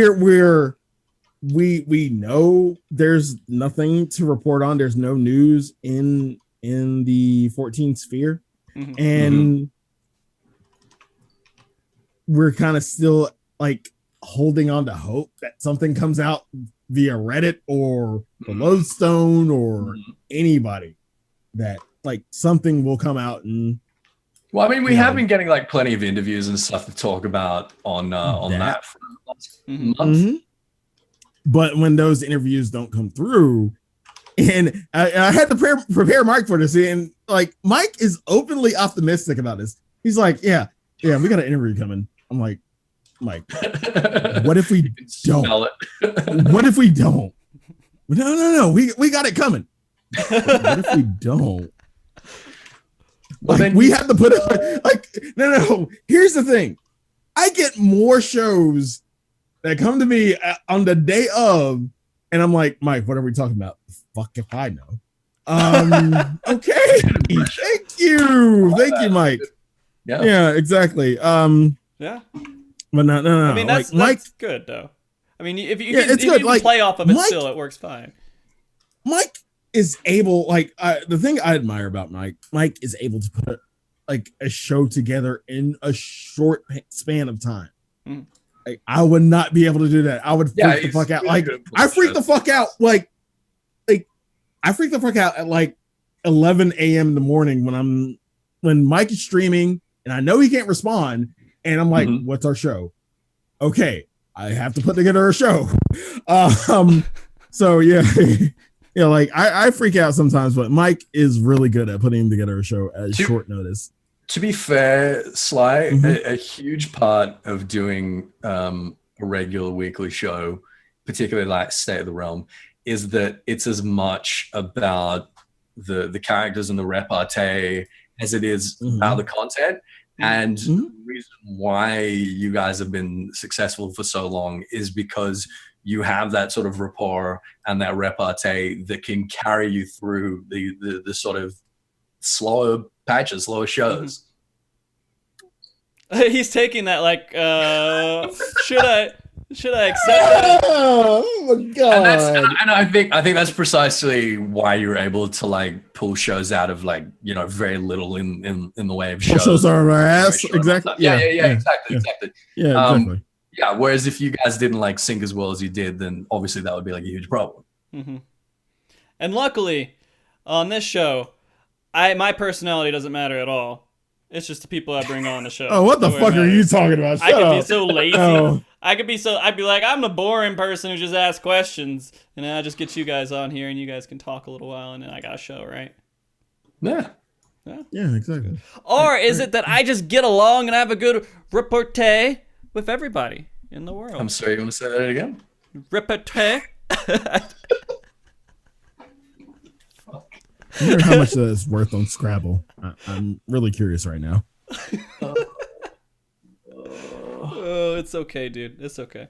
All right. Well, I was just interested because I mean, it does affect us. It affects all the content creators when we get into a lull. Yeah, it does. It does. Like I know, like me, you, we're not the only podcasters out here.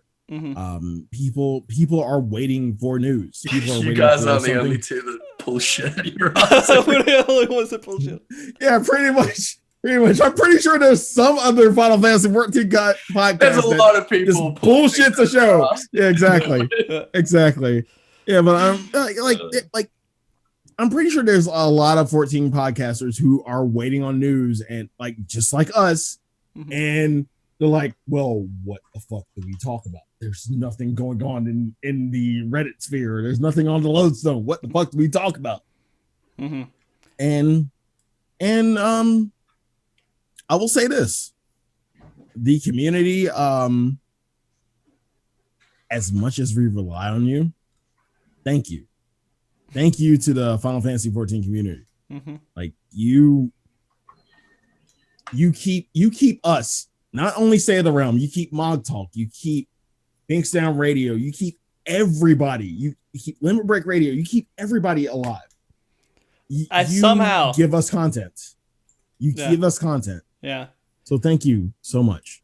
Yeah, and I got honestly, like the only reason that I can keep doing this is because I have people out there that go out of their way to support me. Otherwise, what am I doing? Why do I care? If no one else really cares and no one else says anything positive, then I might not be as interested in doing it. Although, I mean, kind of this always turns into an excuse where I get to talk to people I want to talk to. Like now, I've scheduled 2 hours where I get to talk to my two friends here, Ethys and Sly, and I just got 2 hours of just sitting around shitting with them for 2 hours. So 2 hours. Can I say it again? 2 hours. 2 hours. 2 hours. Nearly. Yeah. Nearly. Maybe a little bit more because like we got some shit to talk Stretch it out about after another the shit. 15 minutes. Yeah. Oh, Yeah. So, I mean, that's kind of my biggest benefit is being able to sit here and hang out with people like you guys. We're not near the end of the show. I feel like we're talking like we're near the end of the show. I got a couple more things I got to ask. No, we're nowhere near the end of the show. Yeah, we got about 500 more hours to go. So so that was one of the questions I had for you at this, because I wanted to just, not at this, sorry, Sly. I know last time you guys had this whole little mix up with the lore segment and everything else, but thank you very much, Sly. At this, the question I have for you, and this is just particular because you are in lore, right? I wanted to ask you at least one lore question when I got you on here. So with, the new stuff coming up for the new expansion, or not new expansion, but new patch with raiding and everything else, I'm curious if there's anything we can actually tell from that, mainly because this raid, Omega, seems like they can just put whatever the hell they want out there. Is there anything we can predict going into this turn? In regards to Omega? Yeah.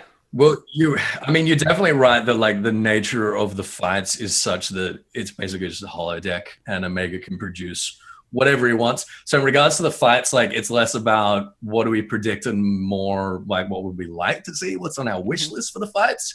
But aside from that, looking at the story of Omega, there's this huge mystery regarding we know that Omega's from outer space now. We know that the Allagans didn't build him. They know that they like discovered him, and they subsequently. I did not know that. They discovered him buried underground, and they started studying him and basically reverse engineered a lot of his technology, and that's how they managed to become like this sort of space age society in like a very, very short amount of time. And we also know that there's some relationship between Omega and Midgardsormr. and that Midgard-Zorma either came here fleeing Omega or chasing Omega, and that as part of this deal that Midgard-Zorma has with Heidelin, it seems that had something to do with Omega as well. So there's a lot kind of hanging in the air there. There's the long-standing traditional association in the Final Fantasy franchise between Shinryu and Omega, which has led a lot of people, now that they've established like Midgard-Zorma Omega as a relationship in Final Fantasy 14. There's a lot of people speculating that maybe Shinryu is the domain name for Midgard-Zorma. So there's a lot of mystery, there's a lot of intrigue surrounding that, that a lot of people kind of overlook when they just look at the fights and they're like, oh, okay, it can just be like whatever Omega wants it to be. I'm really, really excited for the next year. I think we're going to learn an awful lot. I think we're going to have questions answered that we've been asking, honestly, since 1.0, like about Midgard-Zorma and what his deal is and what his precise origins actually are. I'm really, really excited for this next year, just for the story. I had no clue about any of the things that you just said. Wait. Frosty, I have to ask. Sure. What would be on your wish list for Omega 2.0? Oh, man. I don't know, dude. Like, I don't know. You can't cop out. Like, dream big. Dream big. What is something that was like, holy crap? You know what? Let's get outside of Final Fantasy. Let's get Chrono Trigger bosses in here, man. What? Yeah, let's just say screw it. Let's go. I like the cut of your jib. I like you. I don't see why not. Sure, fuck I don't see why not. Yeah, exactly. Yeah. Why couldn't you? I mean, it's not like this whole hologram, this whole thing is all based around Final Fantasy bosses. They could just make new bosses from IPs that they control. Yeah, they could. Yeah. I mean, what was that? Have a bubble boss. Yeah. Easily. I mean, what's so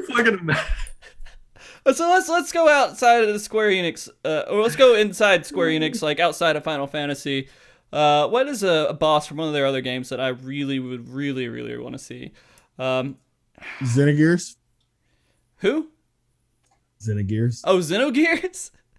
Just fight 2B's ass. Sure, why not? Just a void portal like opens up and then this butt just comes through. Yeah. Why I can't get it out of my head? No. See, the thing I like about your ideas, Frosty, is that you're going outside of the Final Fantasy 14, like the Final Fantasy sphere. Mm-hmm.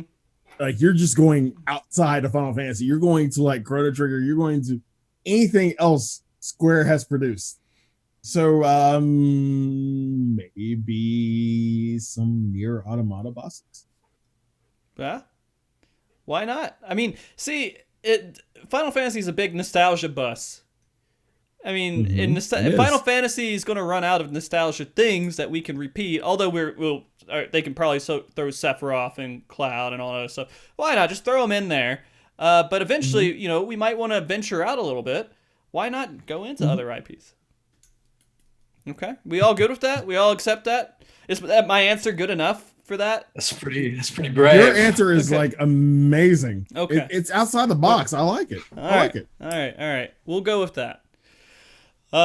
Shit, where were we a second ago, dude? We were talking about what we were doing with what we could expect from the raid, and I think Ethys ended that off on a pretty good point by giving me lots of lore I had no clue about at all. Like, this is why we need Frosty on AR Zivia.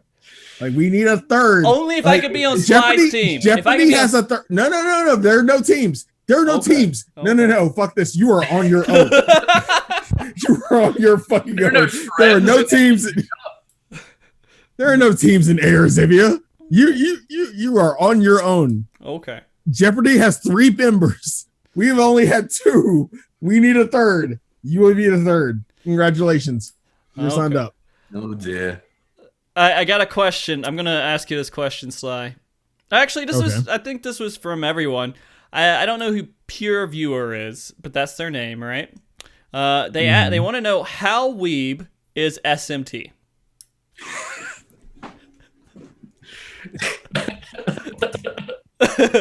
Where are you going, Sly? God damn it! Sly.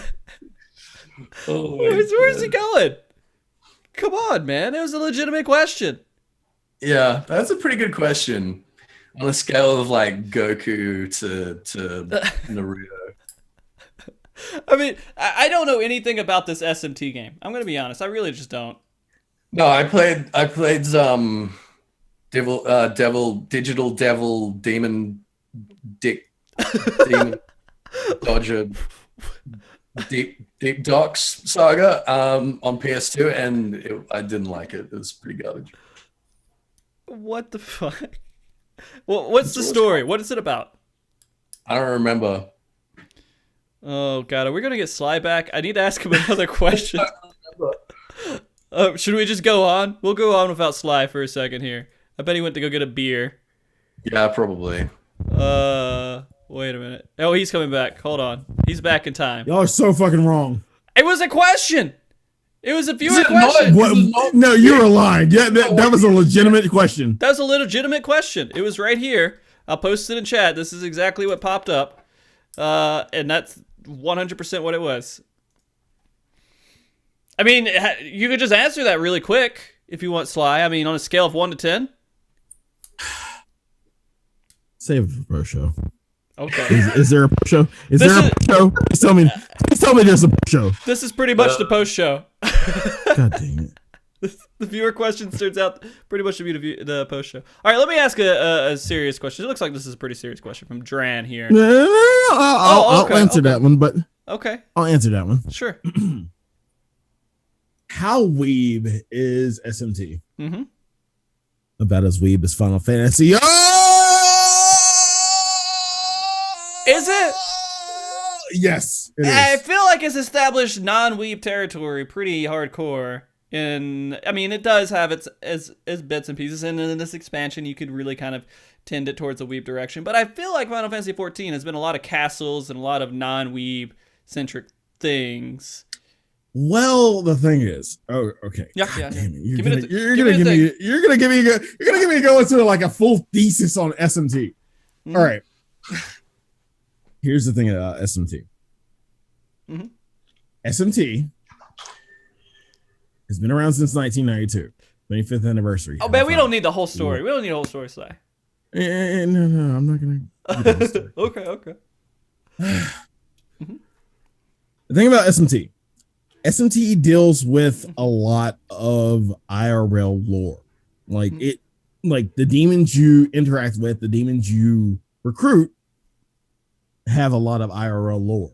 Mm-hmm. So in SMT 1 and SMT 2 and mainly SMT 3, spoilers, you have two cults, two main factions. You have the Gaians and the Messiahs. Mm-hmm. The Gaians who kind of lean towards chaos and lean towards the demons, and the Messiahs who, of course, by the name, deal with God and the angels and everything regarded around Christianity. Mm-hmm.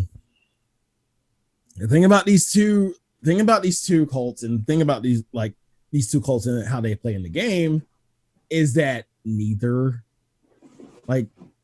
of them. I'm bored. Choice. I'm bored right now, Sly. I'm gonna be honest. Fuck you. Shut up. You this was a question. Fuck you. You have to deal with this shit. The question was how weeb it was. It wasn't like. Go ahead. No, you need it's to not weeb. Context. It's not weeb. It's not weeb. Okay. See, the thing is, like, I feel like Ethys would appreciate it if he actually dug into it and into the actual lore of it. He looks like he appreciates it. Look at his face. Look how much appreciation. I tried. No, he's not. No, he's already sold on it. He's like, the thing about Ethys is he's already sold. He's stubborn. Like again. That's true. Yeah, he's already sold. He gave up on it. He's not gonna play any personas. Like, yeah, again, Again, another Shin Megami Tensei game. Oh my god. Yeah. He's not gonna play any Persona. He's not gonna play any SMT. He's not gonna play SMT 5, even though SMT 5 is going to be the shit.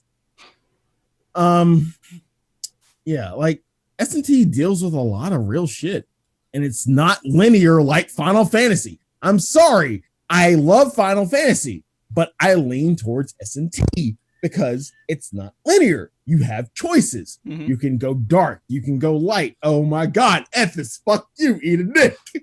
I'm done. Okay. All right. Good. No. Wait, you just said you're done. We're done. I found out. I was like waiting for the done. I was like, okay, we could be done with this. We're done with SMT. Are you done? I'll let you keep going. No. You did this, Frosty. You unleashed. I asked the question. You unleashed the shit with a question. All right, you unleashed the shit with a question. It's true. I could have held back from it. All right, let's do a serious question. Exactly. Let's do a serious question. All right. This is from Dran. Coming from a game that hasn't really had a downtime lull, max gear is absurd to reach. So taking a break makes you almost perpetually behind.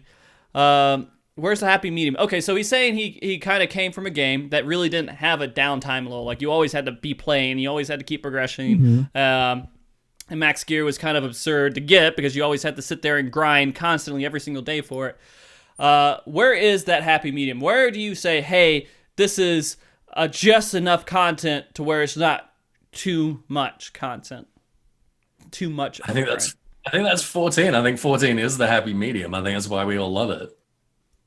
I mean, I kind of agree. I feel like right now, someone who wants to play this game and in a casual setting, they can always have that to work towards.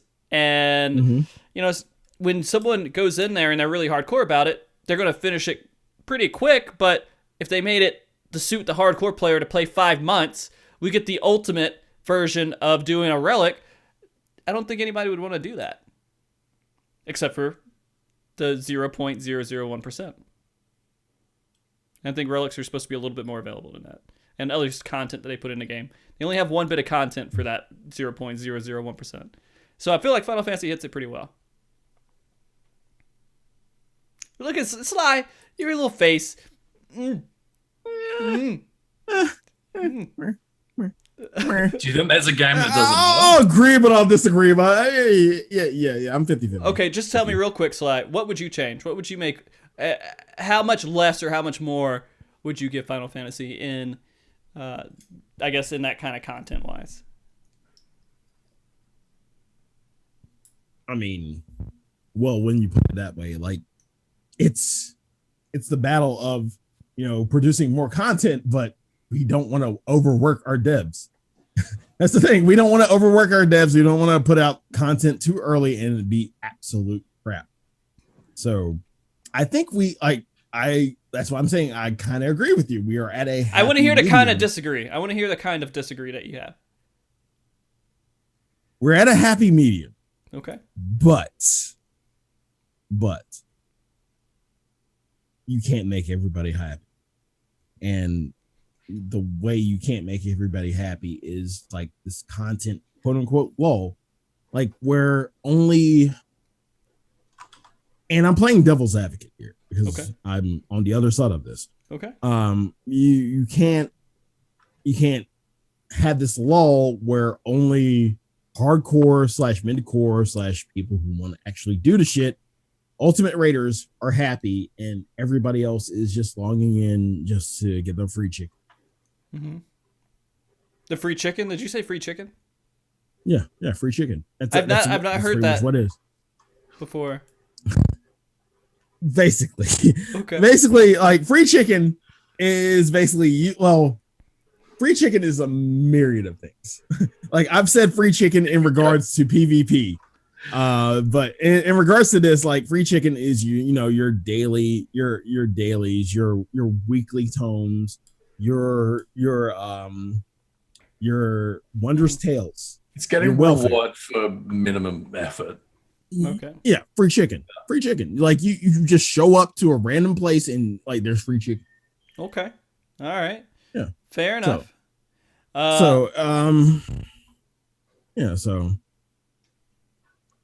like Wait, there you are said some people who are, more free chicken? what was that? Do you think there should be more free chicken out there? No. No. No. I like the way that he responds. I go to Bojangles and I No. pay for my chicken, god damn it. Oh. I get my 4-piece just like everybody. Well, I don't know. I feel like I kind of agree with you. It's hard to hit that. You can't find a spot It's where hard to hit everyone's- Yeah, exactly. It's It's hard to hit the happy medium. But I think Final Fantasy does it pretty well for what's out there. And I mean, if we release Yeah. too much content at the same time, the people who can't play this game 24/7 is going to experience half the content anyways. And so I don't know. I feel like it would be cool if I played an MMO that was so massive that I would never experience everything in that game. There's just stuff everywhere. It's just a whole nother world. That would be amazing. But that stuff just doesn't. You can't make that stuff. And then can't. going back to what I said earlier, you have people experiencing the content at different rates. So people coming in for the first time, you have people, starting with the Realm Reborn, sticking all the way through it. If you are, good for you. High five. Why? Then you have people who are actually getting the potions, and saying, hey, I want to do so and so with my friends. Like my friends are on Stormblood. I should be able to do so and so with my friends. Mm-hmm. So I'm going to buy a potion and, get good. But Yeah, buy a potion. Like that's pretty much what you have to do. mm-hmm. Yeah, like people are going to experience content at different rates. So like I can't fault anybody. Like you really can't fault anybody for experiencing it when they experience it. It's like telling somebody who just logged in for the first fucking time and like they're still at a Realm Reborn, they're still doing everything. You for some reason you go to Gridania and you see a new player and you just completely shit on them. You are a horrible person. Why the fuck are you doing that? Like seriously, why? Like don't be that guy. Nobody If I see likes him that in guy. PvP, I'm gonna beat the fuck out of him. Don't be that guy. Nobody likes that guy. I don't even think you like that guy. Don't be that guy. God damn it. Come play PvP. Yeah. Say, hey, I better see you in the face because I'm gonna fucking kill you. Yeah, I would love to just smash your face in with my shield, Yeah, man. I'm gonna make your children watch. Yeah. The fucked up part about Make sure this your is kids it's are so watching you play this true. game. I want your kids to be It's so behind you while you true. play Feast, so they can see It's me so decimate true. you. So true because people come You see this man? You know how long it took me to get this? Honestly, what's the next question? Oh my Okay, God. we're ready. Penguin Mint has a question. If Square Enix ceased releasing content patches until all active players had fully completed all of their available achievements, do you feel like that would be justified on the basis that the player base has not exhausted all available content? Oh my god! If this is No. a serious question, Fuck then no. No. I don't know what to say. No. Fuck no. Hey guys, no. we made content. No. You have to That do shit it will before never we make happen. content. Yeah, guys, you don't get your dessert until you eat your greens. All right. Yes, exactly. So I we're wanna not see- getting I our. want to see that played clean before you get it. I feel like I don't know. Could you imagine if you went to a restaurant, right, and you bought like a $30 steak, and then you asked for a dessert menu, and they're like, "So you haven't finished all your salad there? So, no, But I didn't want the salad, Ethys. no, that's too bad. You gotta eat it, or you're not getting anything else." Penguin, Penguin meant you're awesome. That was a good question. Holy That's shit! good. That was a good question. Like the long and short answer, no. Yeah. No. God no. Like if you actually required people to actually do the content at the same time, you actually required people to say, hey, everybody, before we release the Ultimate 2, you've got it. Like everybody has a clear Ultimate 1. What if they gave you, like, you did the main story quest, but you couldn't unlock the dungeon until you did a quiz for what the story's about? So they have to prove you read through all the quests. Ethys would approve of that. I wouldn't, but Ethys would approve of that. I don't think that it should ever be a gate. I would think it would be pretty cool to have like some sort of title or some sort of like mount. You would be the fucking gate master. What the fuck are you talking about? Like if you, I think that'd be good. Like the NPCs, they just asked you questions about what was going on, and then some of the choices were completely non-relevant choices for what was actually happening, and then no one would just say, "Hey, I'm not going to talk to you anymore because I really don't." Come back in 30 minutes and we'll try this again. No, it should never be a barrier. It should never be like a barrier to progressing through the game. I would like to see would be that barrier. I really love content like the Moogle Mail quests, like the sightseeing logs. I like people being rewarded for being like curious and invested in the world and the lore. And I wish there was more stuff like that, but I don't want shit to be locked behind it. Mm-hmm. Mm-hmm. Okay, fair enough. Sly, you can eat my butt. Sly, I have another question for you, dude. This is from Basic Cat Girl. I'm pretty sure this is not someone called Basic Cat Girl. I think this is just a name they thought was pretty funny when they were asking the question. Who is the top Persona 5 waifu, and why is it Anne? Fuck's sake. These are the questions I'm getting. I'm sorry. I can't help the questions I am getting. I cannot help these questions. I did not expect to be on MogTalk and be getting Persona questions. All right. You got 5 seconds. What's the answer? The best Persona waifu. Who? Oh. Kawakami. Is that the maid prostitute one? The teacher. Yeah, the teacher that slash maid. Yes, I'm hot for teacher. Masseuse. I'm hot for teacher. Yes. She gives you massages and everything. And yeah, how you doing?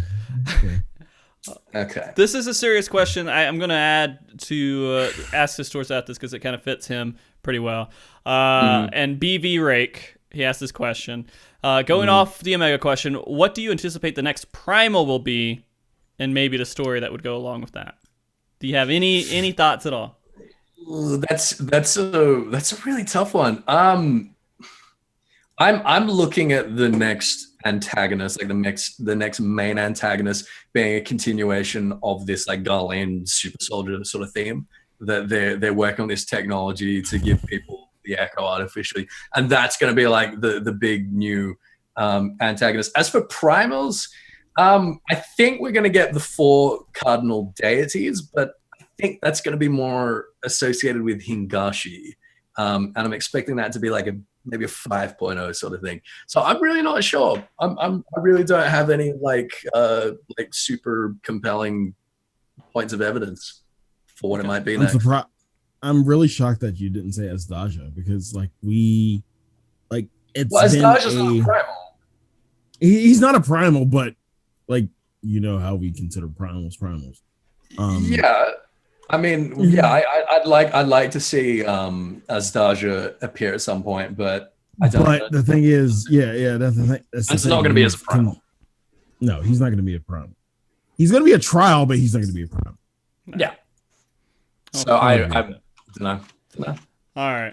So I'm going to finish this up here with one of my questions for you guys, and I asked this a little bit, but I mean, how are we looking? How's this expansion looking? How's this patch that we're in looking compared to where we were with Heaven's Ward around the same time? Are we looking pretty good? Are we looking better than we did in Heaven's Ward, or is it a little bit less than Heaven's Ward? I think at every step, Stormblood has been doing better than Heaven's Ward. Agreed. Okay. Whether we're completely satisfied with where the game is at the moment is obviously something that's up for debate. That's something that we've been debating. But I think that most people should be able to agree, and I think that you can demonstrate pretty clearly that the game is performing a lot better. I mean, we're not saying as well that Heaven's Ward did horribly. We're just trying to compare and see that there's a progression going on. That this is what I'm. Sly, you're so negative, dude. Come on, man. This is what I'm always saying to people. I'm always saying to people, If you're going to be like critical of the devs or whatever, that's fine. But the concession needs to be made that they're getting better all the time and they are improving all the time with the kind of content that we get, with the way they handle content. The game is sort of maturing really, really well. Mm-hmm. Yeah, I would say so. And Sly, you had your piece that you're. Well, about to say. I'm gonna keep it real from a consumer standpoint. Oh, please do.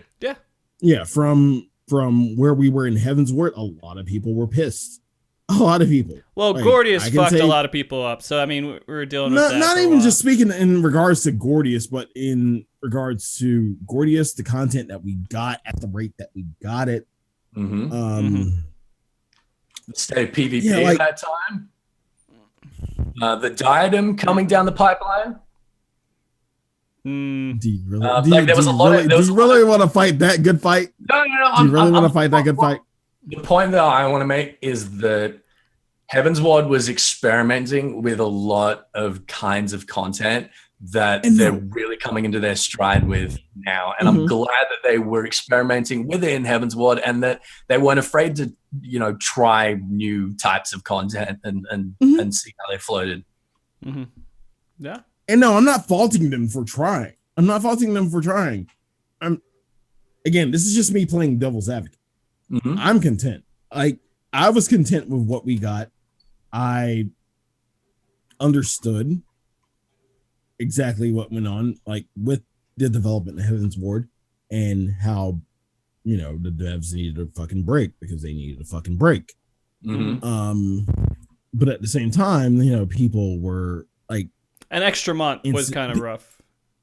An extra month was kind of rough, but like that, and you add that with people who have, the instant gratification mindset, which a lot of the community does, and like it's just a setup for failure.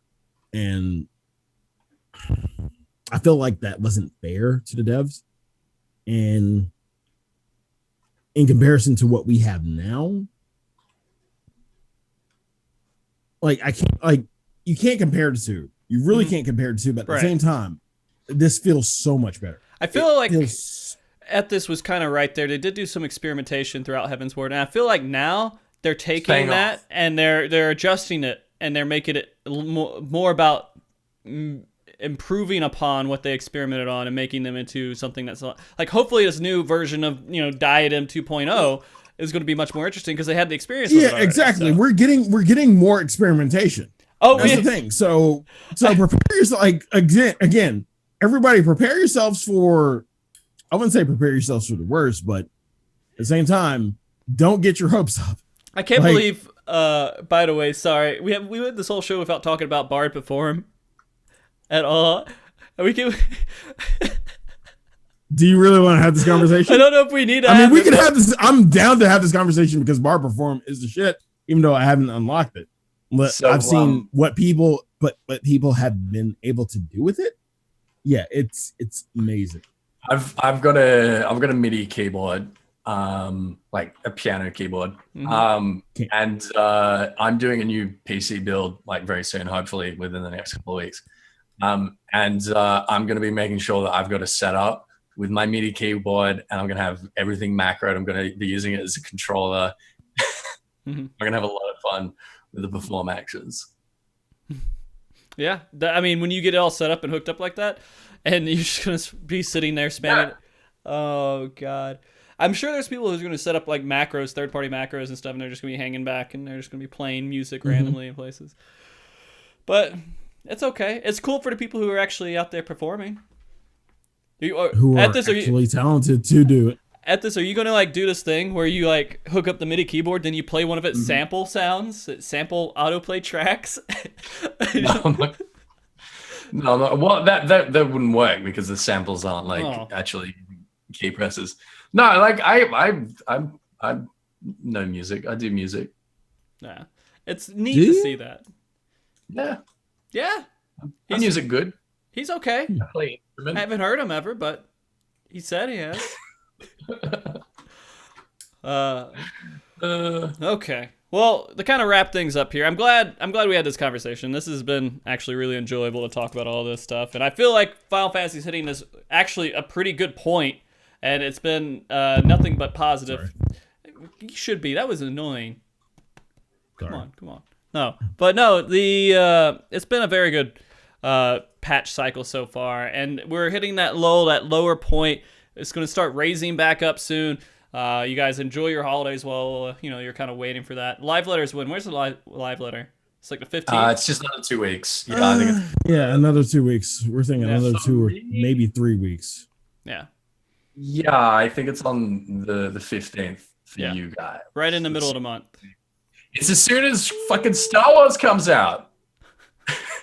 So we get to go enjoy Star Wars. Premiere. I think it's after Criminal. Yeah, fair enough. Yeah, I think it may be after Criminal. But that's going to be the 4.2 preview part 1, which means we'll be getting some screenshots. We're getting some details about the new raid tier, about new dungeons.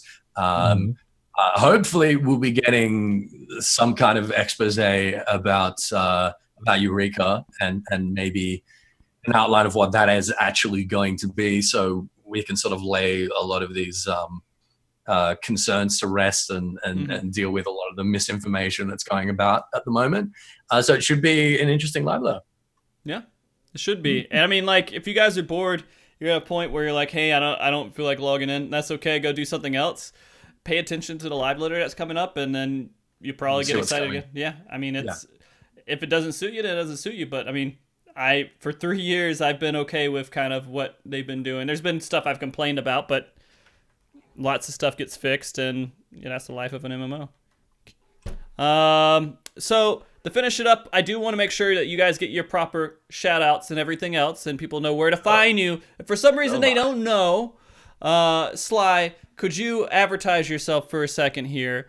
Tell people where they can find you. Me first. All right, Ethys, you know what? Ethys, Sly Shy. Ethys, how about you go first? I'm shy. Yeah. Well, look, first of all, if there are any Australia, New Zealand residents listening, you really ought to get involved with our sort of semi-official community. You can find us as FFXIV on Twitter, on Instagram. We've got a big Facebook group. We're approaching 3,000 members on our Facebook group, and we are constantly doing giveaways. We're doing meetups in all like the capital cities of Australia on the reg, and just trying to like really kind of promote that sort of close knit family feeling of the ANZ community. It's a really, really great space. So look that up if you are an Australian New Zealand resident. As for me, you can find me as Ethys Asher on Twitch, where I stream 5 nights a week. You can find me on YouTube, where I do lore videos. You can find me on Twitter at EthysFFXIV. You can find me on Instagram. You can find me on Facebook. I'm in all the places. You just Google Ethys, ETHYS. You'll find me in places because I'm everywhere. And thank you so much for having me on the show again. It's always it's been a while, but it's always so much fun. Yeah, I'm glad we had a non-dedicated lore show with you. It's always fun to just have a conversation. Yeah, I like that. I mean, you guys know I love talking about lore, and I'll talk about it all day, every day. But at the same time, it's kind of nice to be like a multi-dimensional person. To talk about a player of Final Fantasy 14. No, I'm interested in other things too. Yeah. So firstly, thank you so much for having me again. Of course, dude. You're awesome, man. All right, Sly. You ready? You ready to advertise yourself? I guess. Okay. Well, I'm definitely not as awesome as Ethys. Oh, come on. Get out of here.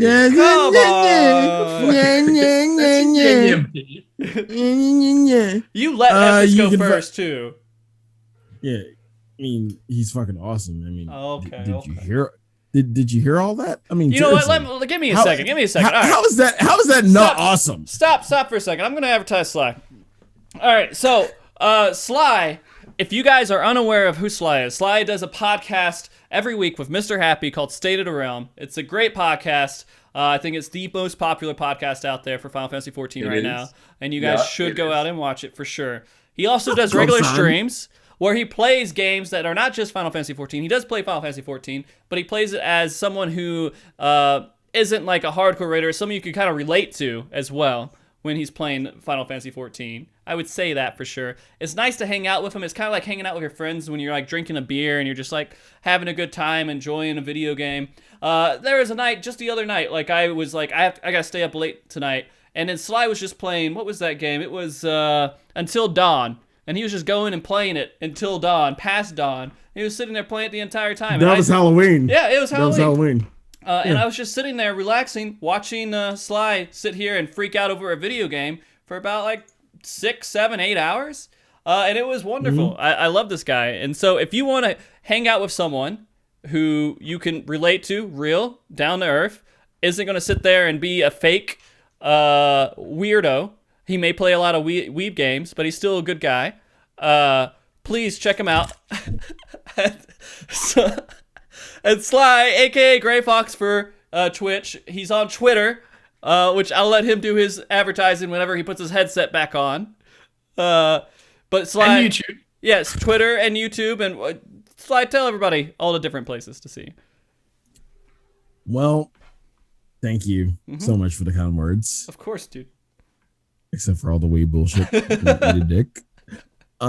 You can find me on twitch.tv/Sly, aka Greyfox. You can find me on Instagram at Sly, aka Greyfox07. You can find me on Twitter at Sly the Fox. You can find me on YouTube, youtube.com/The Velvet Room. That's where you can find all the vids, all the things.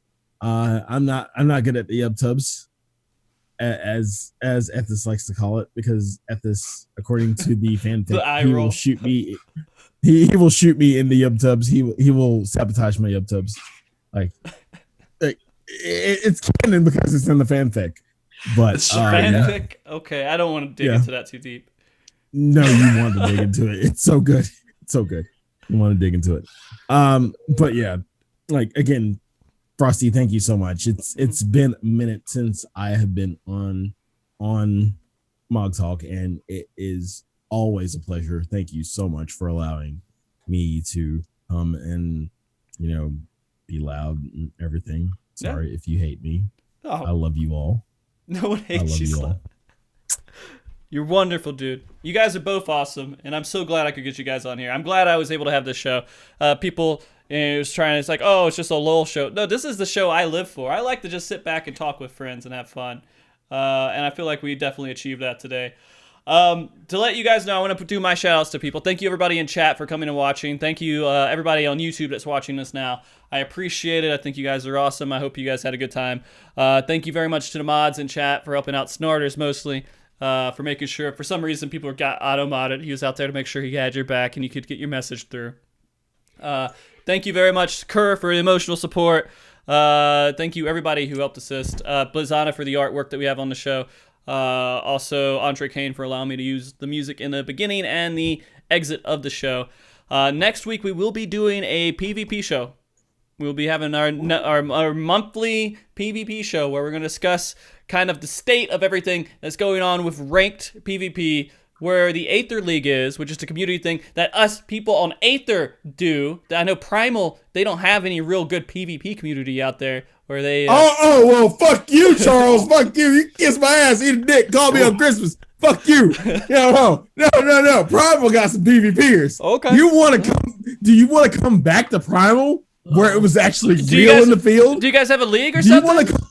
Do you want to come back to Primal where it was real in the field? Because I feel like you got it easy when you left Primal and went to fucking Aether, and you got easy street and everything. No. I remember the days we actually PvP'd against each other. That shit was okay. That shit was all right. I love that shit. I loved killing you, dude. It was great. Okay. I remember a different story. Like, what the fuck are you talking about? Okay. I'll finish up. Okay. The Aether League, by the way, they are having some matches today. If you guys want to watch that, that's Aether League Final Fantasy 14 on Twitch, FFXIV. And I'll be in one of those matches tonight too.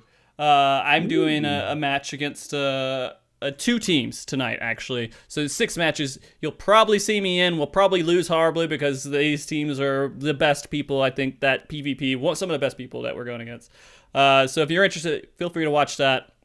And also, I think that's pretty much it. I appreciate you guys. And I think it's time to say goodbye. You guys ready? No. No? Bye! Okay. Bye, everybody! Bye, We love guys! you. Take care. Be good. Brush your teeth. Yeah. All right, Sly, you gotta get ready. You ready? Be good, No. keep cool, and stay frosty. There it is. He said the thing. I said the thing.